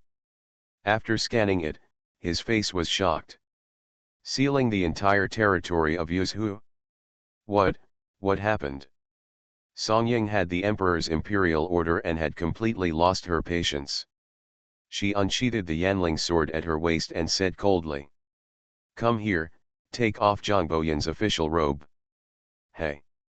Mr. Song, I'm going now. Someone is here. Inform the Yuzhu garrison and all the troops to disperse into Yuzhu and block all official docks. From now on, entry and exit are strictly prohibited. Violators will be killed on the spot regardless of their status. Promise." Officials at all levels, who had been prepared long ago, hurried out and delivered the order to the entire Yuzhu. 33. At almost the same moment, Jizhu, Qingzhou Navy, and Liaxi Protectorate also received the same order. The northeastern part of Daiyue, which had been dormant for many years, entered a state of wartime martial law almost instantly. Outside Fanyang County, on a low mountain 4 or 5 miles away from the county town, the flying snow in winter falls in the vast white mountain forest. The mountain road is rugged. Countryside women and children are walking slowly carrying incense baskets to go to Yuxing on the top of the mountain to view the Shangzhu incense, praying for good weather in the coming year, unaware of the huge changes that are about to spread to the entire world. Yuxing Temple is just a small Taoist temple. The two nearby courtyards are not much bigger than Changqing Temple. There is only one old Taoist priest guarding here day after day. At this time, in the wing room at the back of the Taoist temple for pilgrims to stay temporarily, Chen Daizai, who was wrapped in bandages, sat cross-legged on a futon facing the empty mountains, closing his eyes and nursing his injury. In the fierce battle on Bodhi Island, all the people on the side of the king of Chu were killed. Chen Daizai could not compete with Li Hanzheng, who was determined to die, so he could only abandon his sword and escape into the sea. Even so, he was hit by 3 palms from Li Hanzheng. Li Hanzheng cultivated both internally and externally, and these 3 palms were more fierce than those of Su Buling. Until now, his face was still red and blue, and he was obviously injured internally. Chen Daizai did not feel ashamed of retreating from Bodhi Island. He was not a soldier of the king of Chu, but just helped the king of Chu. Seeing that the situation was hopeless, he could not risk his life. However, Ding Yuan and Chen Chong must have died on the island. Wudan Mountain was also under the king of Chu's nose. If he needed the king of Chu's protection, he must give the king of Chu an explanation. After leaving Liting County, Chen Daizai sent a secret letter to the king of Chu, explaining that the jade seal had been obtained by Li Hanzheng, and then waited here to see if the king of Chu had any other instructions. If not, he could go home. Li Hanzheng got the jade seal and probably left Yuzhu long ago. Even if the king of Chu had great ability, he couldn't get it back. This was just a polite remark. However, what Chen Daizai didn't expect was that after waiting in the Taoist temple for only a few days, the envoy of the king of Chu came. In the winter, heavy snow fell. In the mountains and fields under Yuxing Road, a figure in a Taoist robe came from the rugged mountain wall at a very fast speed. He was like a wild goose stepping on the snow without leaving any trace. In just a few breaths, he arrived at the place where Chen Daizai was resting. The person who came was obviously also a Taoist priest, but unlike the black Taoist robe of Quanzhen sect, the Taoist robe on his body was purple, embroidered with the 8 diagrams, and more gorgeous. It was the dress of the Tianqi mansion of Longhu Mountain. Chen Daizai opened his eyes, glanced at it, and frowned slightly. Zhangbuhan, you seem to be late. Longhu Mountain Zhangbuhan and Wudan Mountain Chen Daizai were collectively called the Taoism twins in the world, and they naturally knew each other. The current 3 champions of swordsmanship are from the Dao sect, and both have been famous in the martial arts world for many years. Chen Daizai has many achievements in killing and fighting, while Zhangbuhan is outstanding in light skills and has strong comprehensive abilities, but he rarely goes down from Longhu Mountain, so his reputation is less than that of Chen Daizai. The current 8 champions of martial arts in the world are Chen Daizai, Chen Chong, Sidu Yuejin, Su Buling, Zhangbuhan, Zulu, Tang Xiao, and Yan Huilin. Except for Yan Huilin of Northern Qi, the rest of the people are basically almost done, and Zhangbuhan is really late when he comes here at this time. Zhangbuhan stopped beside the cliff, his black beard swaying in the wind, his eyes slightly helpless. I don't want to wade into this muddy water, but I can't avoid it. The king of Chu asked me to come and accompany you for another trip. Chen Daizai knew that the king of Chu had connections with the heroes of the underworld, so it was not surprising that he could ask Zhangbuhan to come out of seclusion, but the jade seal had been lost, and it was not easy to chase Li Hanzheng. Even if they could catch up, facing Zulu and Li Hanzheng joining forces, the 2 Taoists had no chance of winning. Chen Daizai thought for a moment and asked, "Where are you going?" Zhangbuhan sat down in front of Chen Daizai, took out the envelope from his arms, and handed it to Chen Daizai. "Look for yourself." Chen Daizai took the envelope, opened it, scanned it carefully, and his face slightly condensed. "Really kill?" Zhangbuhan nodded. The court blocked Yuzhu, Qingzhou, and Jizhu, and nearly 1,000 wolf guards from the detective department came out in full force. It is obvious that they think the jade seal is in Su Buling's hands and want to capture Su Buling. If Su Buling dies at this time, the court cannot get rid of the relationship. The king of Su will definitely march to Guanzhong Road. When the court is isolated and helpless, the king of Chu can take advantage of the situation to enter Chang'an to defend the king. Songji's luck has run out, the king of Wu is ready to go, and the king of Chu has nothing in his hand. Jade seal, this is the only way to inherit the throne. Chen Daizai frowned when he heard this. If this fails, it's best not to cause trouble. The king of Chu has already made enemies with the king of Su and the king of Wu by snatching the jade seal. If you wait for the king of Wu to rise up and prove Su Buling's innocence, the king of Su will definitely not let the king of Chu enter Chang'an. The king of Chu has the greatest power and is located in the center of Dao. If he can't become the emperor, he will inevitably become the target of public criticism. At that time, he will either be a pawn for the 4 kings of Wu, Wei, Yu, and Yu, or a pawn for Guanzhong Dao and the 2 kings of Su and Shu, and he will definitely be the first to die. If the king of Chu is gone, both the king of Wu and the king of Su will ask you to change a group of Taoist priests in Wudane Mountain. Chen Daozai was silent for a while and nodded slightly. The prince is very fierce. Author, Guan Guan Gong Zi. Chapter 548. The sky was getting dark.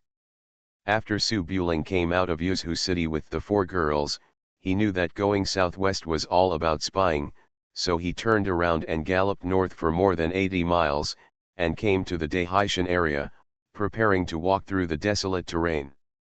In the barren mountains and ridges, we headed to Taiyuan along the Yongding River. The news of the blockade of the entire territory has not yet reached here. The town where we settled was very peaceful. The shops on the streets were open, a stage was set up on the street, and the people gathered around to watch the excitement. In the side room of the inn, Zhongli Chuchu, who had just been released from prison, was confused all the way. At this time, he did not realize how dangerous the situation of several people was, and asked about the situation in the room. There was a green lamp on the table. Zhongli Chuchu had just taken a bath. She was wearing a looser red skirt. She was sitting on a stool and letting her master comb her hair. Against the dim light, she looked fresh and pleasant. Born in the western region, it may be due to racial advantages. Zhongli Chuchu has a tall and straight figure, her clothes are stretched out, and her legs are the longest among all women. Zhongli Juju stood behind Chuchu and combed her hair. As a doctor, Juju's knowledge of health preservation was unparalleled. She could not tell her age just by her appearance. Standing next to Chuchu, it would be no problem to say that they were sisters of the same age. However, Zhongli Juju is an elder after all, and her tone and attitude are much more mature, like an old mother teaching a disobedient daughter, nagging. You said that you are such an adult. You know that you are famous now, but you still don't know how to hide it when you go out. Even if you don't obey, you will be put in jail. If this matter spreads, won't you? It became a laughing matter among Ba. Zhongli Chuchu's eyes were filled with sadness. I was targeted by the Central Plains Court. No matter how well I hid, Ning Qingyi can follow the master here, why can't I? She is not necessarily more capable than me. Zhongli Juju didn't let Chuchu follow because she was afraid that Chuchu and Su Buling would catch their eyes, and then both the master and the disciple would be in vain. Now that she is married to Su Buling, naturally she cannot serve the same husband as Ning Yuhi and his master and apprentice. But she definitely didn't dare to say these words. She said softly, I'm afraid that you are in danger. Even Ning Yuhi can't help, let alone Ning Qingyi. Also, Su Buling is a bit lecherous, so you have to be careful. Zhongli Chuchu moved his hair slightly, showing a slight dissatisfaction. Master Su, you must not be lewd. He has always treated me with courtesy. Besides, what's wrong with a lecherous man? Hey dash. When Zhongli Juju heard this, his expression was annoyed, and he felt really anxious. He straightened Chuchu's head. Damn girl, you don't even listen to my words, master. Isn't it right for you to guard against men? Last time you were in Huainan, you asked me to wear less clothes to seduce Mr. Su. Zhongli Juju choked on his words, I was joking. Who knew you were so stupid? You danced with half of your butt exposed. Are you ashamed?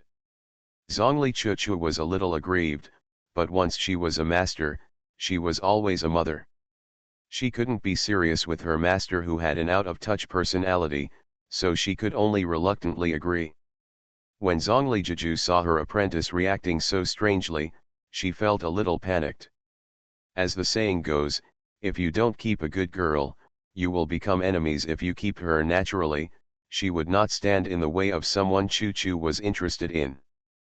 But now she, the mother-in-law, has slept with Su Buling, and she has to keep her if she can't. She can't be like Ning Yuhi, who sleeps with Su Buling while being arrogant and strong. Zhongli Juju's thoughts were turning secretly, and he felt that Chuchu had to rein in the situation, but he didn't want to make Chu Chu sad, so he could only put down the wooden comb and said softly, "It's too late, go to bed early, I have to get up early tomorrow, I'm going back to the room." Zhongli Chuchu hadn't seen her master for a long time, and originally wanted to sleep together at night, but after thinking about it for a moment, she still didn't say anything to persuade her to stay, and nodded lightly. The inn was silent, with lights still on in some rooms. Zhongli Juju came out of the room, walked slowly through the corridor, and came to the door of her room. He raised his hand to open and close the door, but did not go in. Instead, he glanced around furtively. Then, like a cheating wife, he walked silently through the door of each room and came to Su Bu outside Ling's room. The door was opened.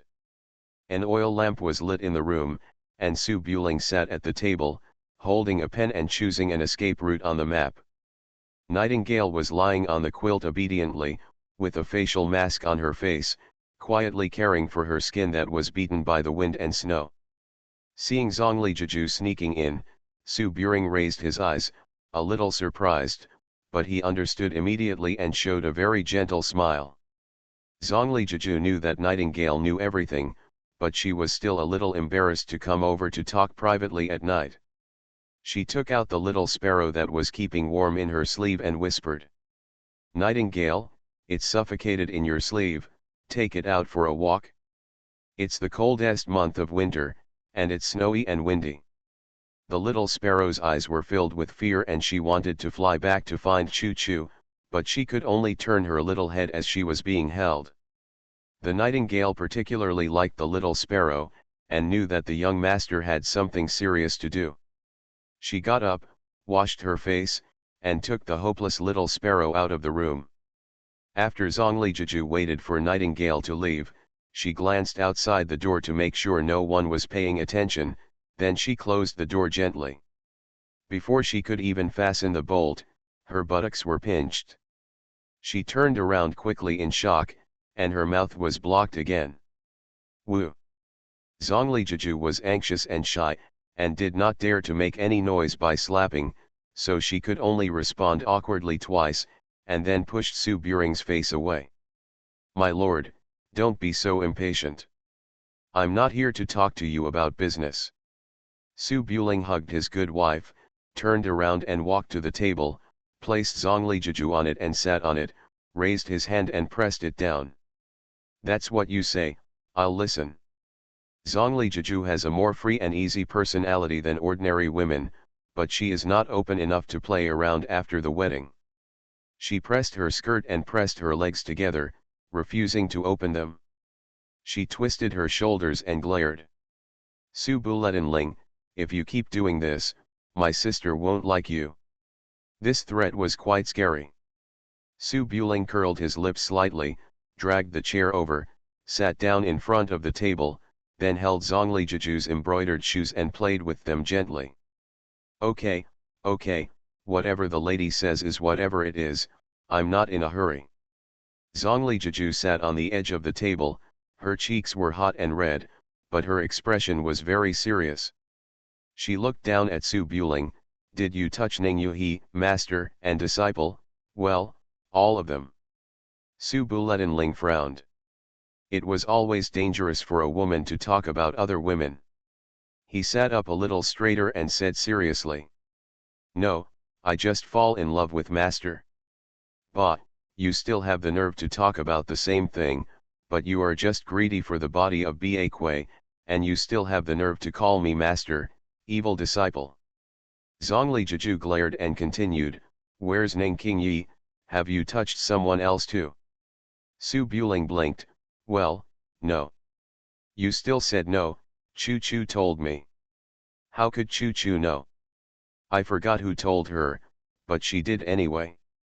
"You said that you, master and disciple, are both capable of doing this. If they knew about it, they would have to skin you alive." Su Buletinling blushed and kissed Ning Qingyi. Wasn't he ready to make a mistake? Seeing the strange look in Zhongli Juju's eyes, he smiled and said, "When Qingyi went up the mountain, master was not very old." "Well, Master actually didn't mind, but he definitely didn't dare to let King Yi know.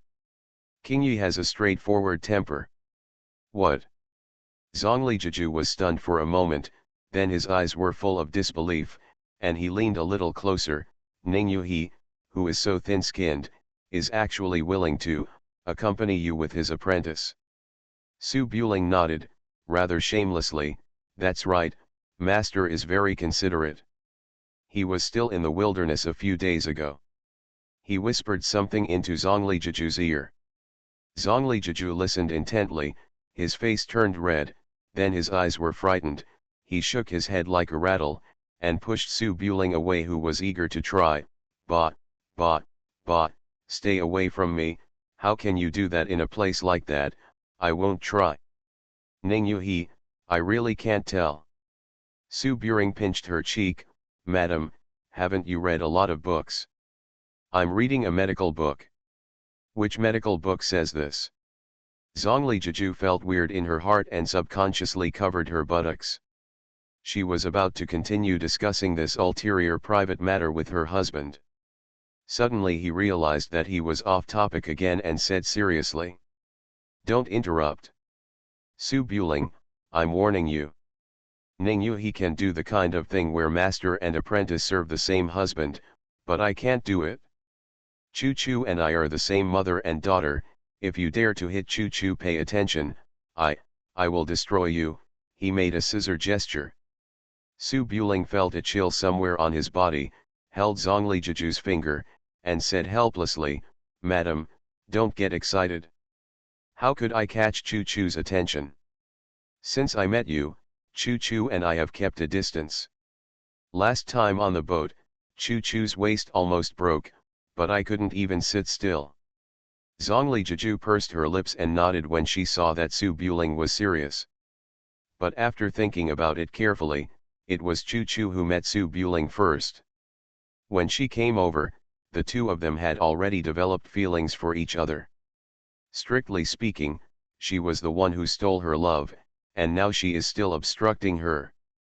Zhongli Jiju hesitated for a moment and said softly, I think Chu Chu not only treats you as a friend, but also. You are listening to novels at Bless Up channel. Wish you happiness and luck. Please subscribe to receive new novels. How do you feel about this novel? Please like and leave a comment. The Prince is very fierce. Author, Guan Guan Gong Zi. Chapter 549. The green lamp in the room remained on. Zhongli Chuchu sat on a chair and looked at the motionless wick. Her fingers gently stroked the ice flower hibiscus jade pendant that Su Buling returned to her, looking a little absent-minded. When the night was quiet, people's thoughts were always the most active. After a day of riding and being frightened by the prison, she didn't talk to Su Buling at all. Now that she had settled down, Su Buling's figure lingered in her mind. Since she met Su Buling, Zhongli Chuchu found that she was either on the road to getting into trouble or on the road to being rescued by Su Buling. Su Buling could help her so much, so he definitely didn't treat her as an outsider, but if he said he was a friend, Su Buling obviously didn't treat her like a friend. Well, the distance was quite far. Especially today when she left the prison and sat in Su Buling's arms, Su Buling said that he was a family with her. She thought Su Buling was attracted by her beauty and wanted her to be his mistress. Although she was a little scared, she didn't seem to be disgusted. Instead, she felt a kind of joy of being recognized. This feeling was obviously wrong. Zhongli Chuchu looked at the lights and felt that it was not only Su Buling's attitude that was problematic, but also her own. She had always regarded Su Buling as a friend, but after going through so many things, looking back, it didn't seem like they were friends. Could it be that I fell in love with Su Buling? Zhongli Chuchu stroked the jade pendant in her hand, her green eyes full of confusion. After thinking carefully for a long time, she still couldn't figure out her true feelings. After all, she had never liked a man before and had no experience. After thinking about it, she felt that she should maintain her original intention and be friends with Su Buling first, and not think about those messy things. After sitting alone in the room for a long time, Zhongli Chuchu was not sleepy. She calculated the time and found that her master should have gone back to the room and fallen asleep. She got up quietly, put on her red dress, dressed carefully, and then slipped out of the room, wanting to find Su Buling to chat. The inn was very quiet. The lights in the corridor were off and there was no one in the room. Zhongli Chuchu was afraid of disturbing her master, so she slowed down her pace and came to Su Buling's door. She listened carefully. There was no movement inside, so he should be asleep. She thought about it and was about to knock on the door. Suddenly, she heard a light pop sound from inside, which seemed to be the sound of the window slamming shut. In the small inn, there was more than one person who had no intention of sleeping in the long night. In the wing room, Ning Qingyi lay alone on the pillow, holding the snow-white longsword in his arms, looking at the top of the curtain with cold eyes, still thinking about the things in Dao'er Town. That night she went to chat with Su Buling, but Su Buling didn't say anything and seemed not to be in the room. Zhongli Jiju said that she had been given drugs to knock her out. Afterwards she went to find Zhongli Jiju, and there were 2 candles of unknown purpose in the room, and Su Buling's wine gourd was also in Zhongli Jiju's room. Zhongli Jiju lay there, sweating and flushed, and told her about the wine gourd. The next day, Su Buling came with the wine gourd, but in the end he gave her a sword. The more she thought about it, the more loopholes there were, and it was strange no matter how she looked at it. How could Su Buling be drugged while on the road? He let Su Buling sleep in the middle room, so that Su Buling could get up and support at any time. She couldn't wake him up even when she knocked on the door, so what support could he provide? Although Zhongli Jiju was not a good person, she usually paid attention to her demeanor. It was impossible for her to say that she was too tired and didn't want to get up when there were guests in the room. This was very rude. Could it be that Su Buling was on Zhongli Jiju's bed at that time? Thinking of this, Ning Qingyi was slightly startled, and there was something incomprehensible in her eyes.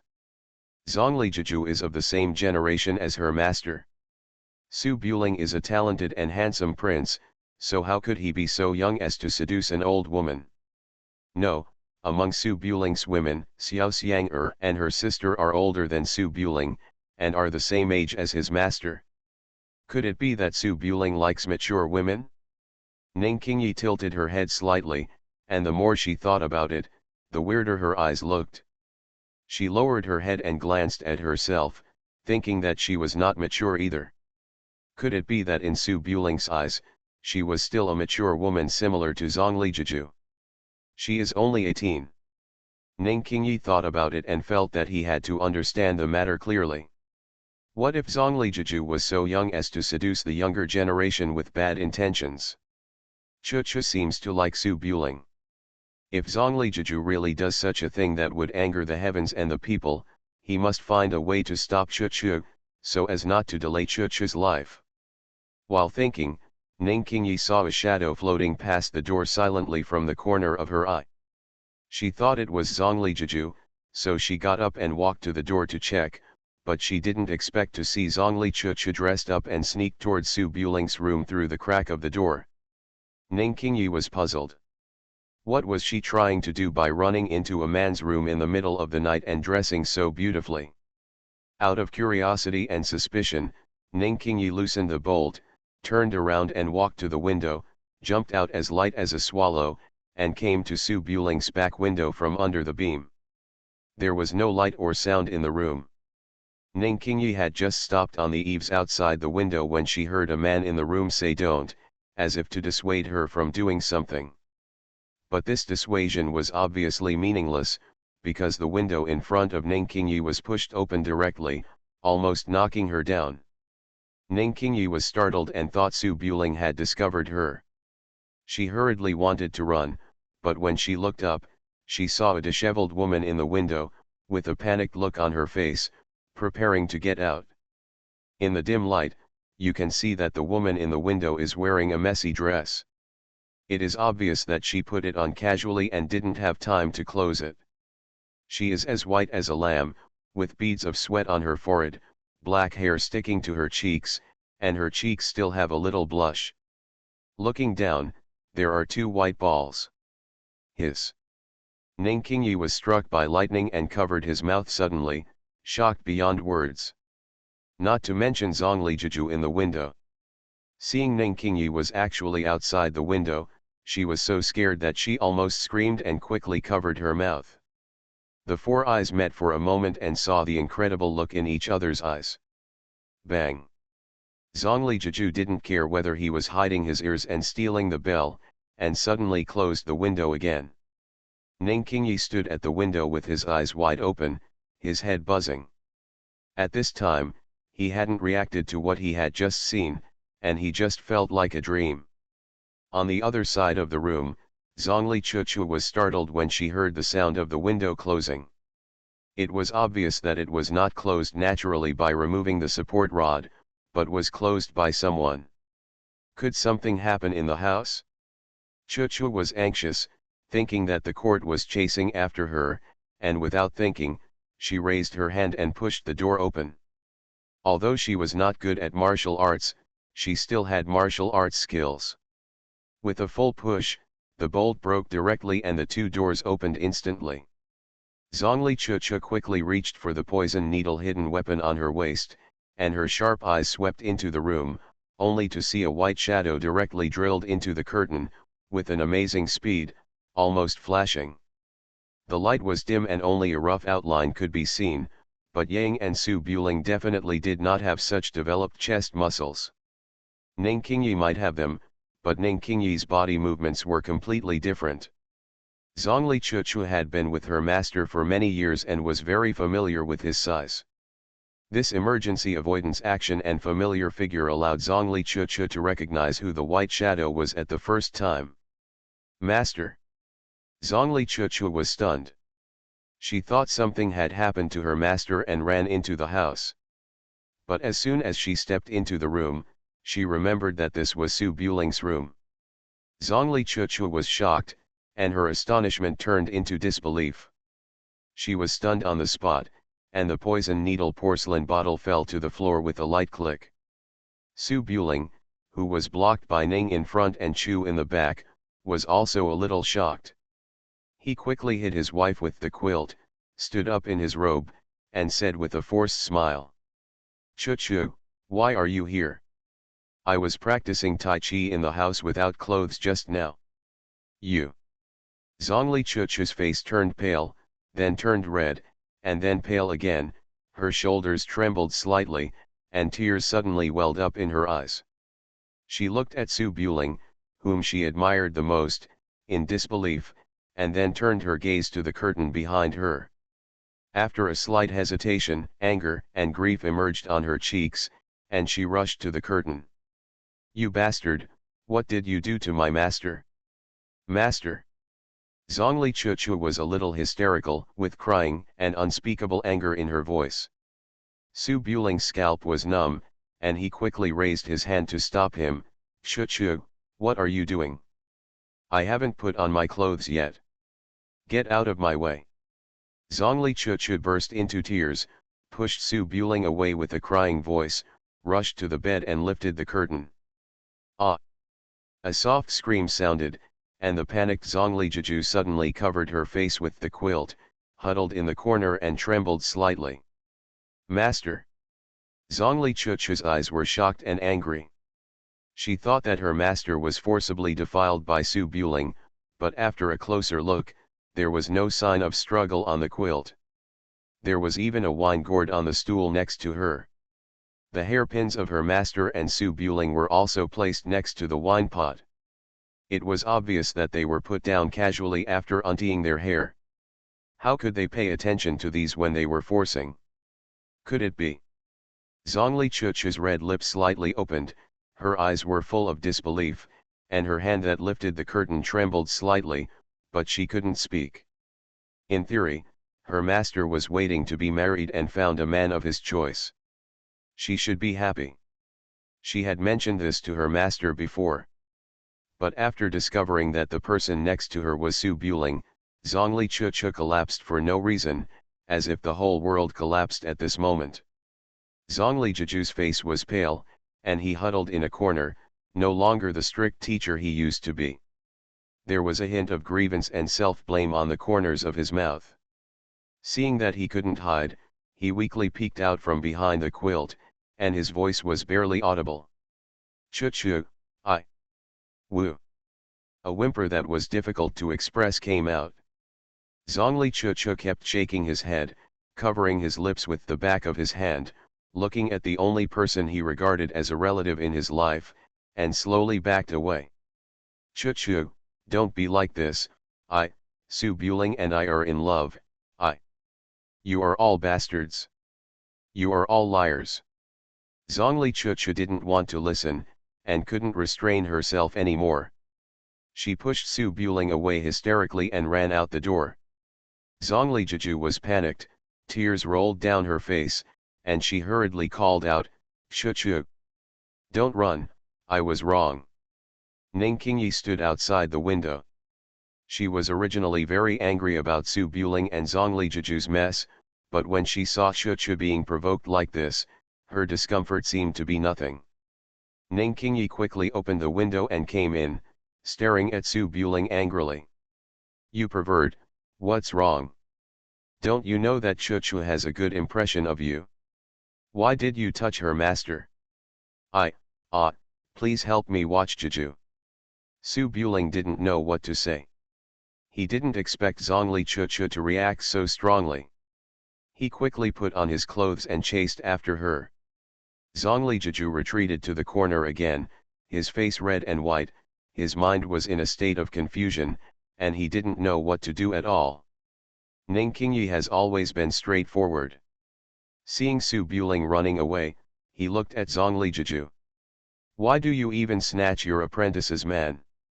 Don't you feel bad? You still want to compete with my master? Zhongli Juju was like a frightened kitten. How could he say a word? He just lowered his head and shed tears.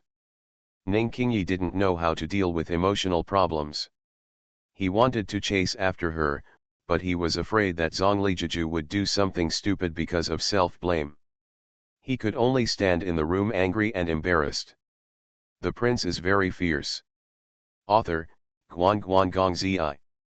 Chapter 550. Woo Woo. The long night was silent, the border town was deserted, and the lanterns of the inn and tavern swayed in the wind and snow. After Zhongli Chuchu ran out of the inn, she turned into a secluded alley, leaned against the wall, sobbed softly, and tears fell like rain. After a while, it was difficult to stand up straight. She squatted along the wall, hugged her knees and buried her head in tears. The sadness came unexpectedly, and she didn't know why she was crying or why she was hysterical. Maybe she felt that her master had deceived her, or maybe it was that in that moment just now, she lost something that she had never noticed before, but had already been engraved in her heart. Looking back on the past, when she just remembered things, the entire small tribe was slaughtered by horse bandits, and her parents and relatives died tragically. She was only 3 or 4 years old, and she was only afraid in her heart, and she didn't even know what sadness was. After that, she was displaced and sold to a brothel. She had no relatives, no home, and no friends. She felt that the whole world was a malicious liar, and people could only live for themselves. Later, she met the first noble person in her life. Although they were not related, he gave her a home again, letting her know that she was not an abandoned child abandoned by the whole world. Later, she met the second unique person, who cared for her very much and helped her many times without reason and without asking for anything in return, letting her know that in this world, in addition to the master, strangers can also have pure kindness to her. Since childhood, she has been like a floating duckweed, helpless and helpless. Zhongli Chuchu has not yet realized it, but in her heart, she has already regarded these two people who are simply kind to her as the most important people in her life. This is why she was so hysterical when she learned that the master just wanted her to compete with her opponents. Because she was afraid that these were all fake, afraid that the master was good to her, just like those who saw her usefulness, just simply needed to use her, so he treated her as a jewel in the palm. But now the two most important people in her life are together. It's okay to want to comfort herself. It's normal for the master to find someone she likes while waiting to be married. Su Buling and the master are also very compatible, and he will not alienate her because of this. But for some reason, her heart ached like a knife, and the despair rising from the bottom of her heart made it difficult to maintain her rationality. Perhaps compared with the unexplained feelings in her heart, the fact that the two most important people were too close to her and alienated her was even more difficult for her to accept. Woo woo. She sobbed softly and couldn't cry. In the dim alley, Zhongli Chuchu seemed to have returned to the time when she was locked in an iron cage when she was young. Looking around, there was no one she could rely on. Everyone's eyes were full of malice. She was powerless to break free and change. Only her tears belonged to her. Tap tap. Light footsteps sounded from the alley. Su Buling held up an oil paper umbrella and walked to Zhongli Chuchu's side. He half squatted down, hesitated a little, and still smiled. Chuchu. Woo. Zhongli Chuchu buried her cheek in her arms. When she heard the sound, she shook slightly and stopped crying. It seemed that she didn't want to show her weakness in front of others. She didn't look up and said nothing. Su Buling thought for a moment, then sat down on the ground next to Zhongli Chuchu, leaning against the wall, with an oil paper umbrella covering her head, and said softly. Well, that's the thing, I do like your master, but I was the first to pursue her shamelessly, and she had no choice but to. Zhongli Chuchu's emotions were hard to suppress, and she wanted to make a hysterical scene, but her remaining rationality still made her hold back, just hugging her knees and burying her cheeks, gritting her teeth and saying. Liar! My master just wants to take you as her apprentice. I know her temper, she is more stubborn than a cow, and it is impossible for her to agree to you, especially. I wanted to say especially since I met you first, but I suppressed the words when they came to my lips. Su Buling smiled awkwardly. The reason is quite complicated. Stop talking, I don't want to listen, this is your business. Hasn't Juju always wanted to compete with my master? She did want to take me as her apprentice, and she drew a very thin line between us. I said I won't listen, I won't believe you anymore. But later I found out that Yuhi and I had already secretly decided to spend our lives together, so your master. I don't want to listen, I don't want to listen, huh? Secretly decided to spend our lives together? Yuhi and I? Zhongli Chuchu's grief and indignation froze slightly, and after a moment of confusion, she understood the meaning of the sentence, raised her head, looked at Su Buling with red eyes, and her expression changed from heartbroken to dull. What does it mean? This. Hasn't he already been with Ning Qingyi? Ning Yuhi is her master. Zhongli Chuchu's tangled thoughts were blown away by this thunderbolt, and only astonishment and shock remained in her eyes. Su Buling nodded, his old face slightly red. You heard it right, my master and I, that. You actually. Zhongli Chuchu had tears on her face, but her eyes were full of surprise, and there was a bit of sudden realization. No wonder the master would hide it from her and secretly get together with Su Buling. No wonder the master's attitude changed so strangely. At first, she wanted to push her to Su Buling, but suddenly she became strict and let her guard against Su Buling. No. Zhongli Chuchu knew Zhongli Juju, who raised her, very well. She was furious. You are lying. My master would never get himself involved in a fight. Who do you think my master is? Su Buling spread his hands slightly. This is just an inducement. It is indeed a mutual affection later. Ning Yuhi is your master. How could you do such a thing to betray your master and ancestors? She is not a real master. She didn't teach me anything. We had physical contact before I became her master. Later, I became her master for fun. Zhongli Chuchu's head was buzzing. She couldn't sort out her thoughts at all. She stared with green eyes. You have already had physical contact with Ning Qingyi. Does she know about this? Su Buling shook his head awkwardly. She definitely doesn't know, otherwise she would have cut me into pieces. Zhongli Chuchu pursed her lips. The tears in her eyes were still there, but her eyes had turned into disbelief. Most of her grief and anger were diluted. After all, she and Su Buling had not had physical contact yet. She might have secretly developed feelings for him, but they were not confirmed. The saddest thing was that her master concealed it. Compared with what Ning Qingyi had experienced, what she was experiencing now didn't seem to be a big deal.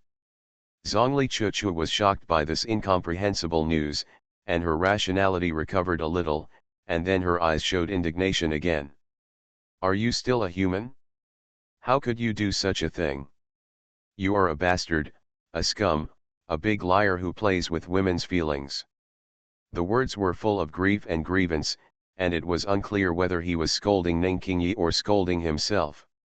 Su Buling just kissed Ning Qingyi. It should not be considered a big deal, but in this world, it is obviously irrelevant. He couldn't deny it, but smiled and said, I am a prince of a vassal king, and marrying a few more girls is not against the will of heaven. Is this about marrying a few more women? You took away their master and apprentice, you. Zhongli Chuchu felt that her worldview was shattered. The white-clothed young man in front of her, who was not worldly, seemed to have turned into a perverted reincarnation of a pervert in an instant. She stared at Su Buling for a moment, but she didn't know how to face him. She stood up and walked out in a state of confusion. Fastest update PC version : Su Buling stood up with an umbrella and followed behind him. Chuchu, don't be so excited. Zhongli Chuchu's mind was in a mess, and she didn't respond at all. Now she just wanted to stay away from Su Buling and calm down. But after walking a few steps, a shivering little sparrow suddenly landed on the wall of the alley, jumping around on the wall and chirping twice. Although Zhongli Chuchu's emotions fluctuated greatly, she did not forget that they were fleeting. After seeing the little sparrow's movements, she knew that she must have discovered some emergency situation. She stopped for a while and wiped the tears from the corners of her eyes. Su Buling had been with the little sparrow for a long time, and could also see what it wanted to express. He put away his embarrassment and said, Chuchu, don't run around. He took off his sword and held it in his hand, jumped onto the wall and followed the little sparrow to a restaurant at the entrance of the alley. The nightingale, who was out walking the bird, originally sat on the roof to watch the young master's joke, but now he was lying on the roof carefully, sticking his head out from the ridge and looking at the official road in the distance. Su Buling looked in the direction of his gaze, but saw that in the dim wilderness outside the town, dense soldiers quietly surrounded him. At a glance, there were probably more than 1,000 people carrying bows and crossbows, but they had not yet formed a siege. Why are you here so fast? Su Buling frowned and lowered his body a little. Since it was the border troops who came, it meant that the imperial edict of Chang'an City had arrived, and the wolf guards must have discovered his whereabouts from somewhere and came to surround him. Su Buling has not yet turned the table with the court. For now, the lineage of Prince Su is still the emperor's minister. It is true that he can be arrogant when there is no imperial edict, but once the imperial edict arrives, if he disobeys the order after it is announced, then he is in the wrong and cannot explain it to the outside world. Seeing that he forcibly disobeyed the order and fled, the court naturally guessed that the real jade seal was hidden in his hand. Nightingale observed the situation outside the town and said seriously, Sir, what should we do? Songying only knows that I am taking you and Chuchu, but he doesn't know that Qingyi and Jeju are also here. The three of us will go first to divert the pursuers, let them take the jade seal to the west, leave marks along the way, and catch up after getting rid of the pursuers. After Su Buling finished his explanation, he jumped down from the house lightly, grabbed Zhongli Chuchu's wrist and ran to the inn. Zhongli Chuchu suffered such a big blow, and it is reasonable to say that she should be in a bad mood, but they are both fleeing from the pursuit of the court, and they can't make trouble at this time. She could only pull her hand back and said with her head down, "I can walk by myself." Then she lifted her skirt and ran to the front.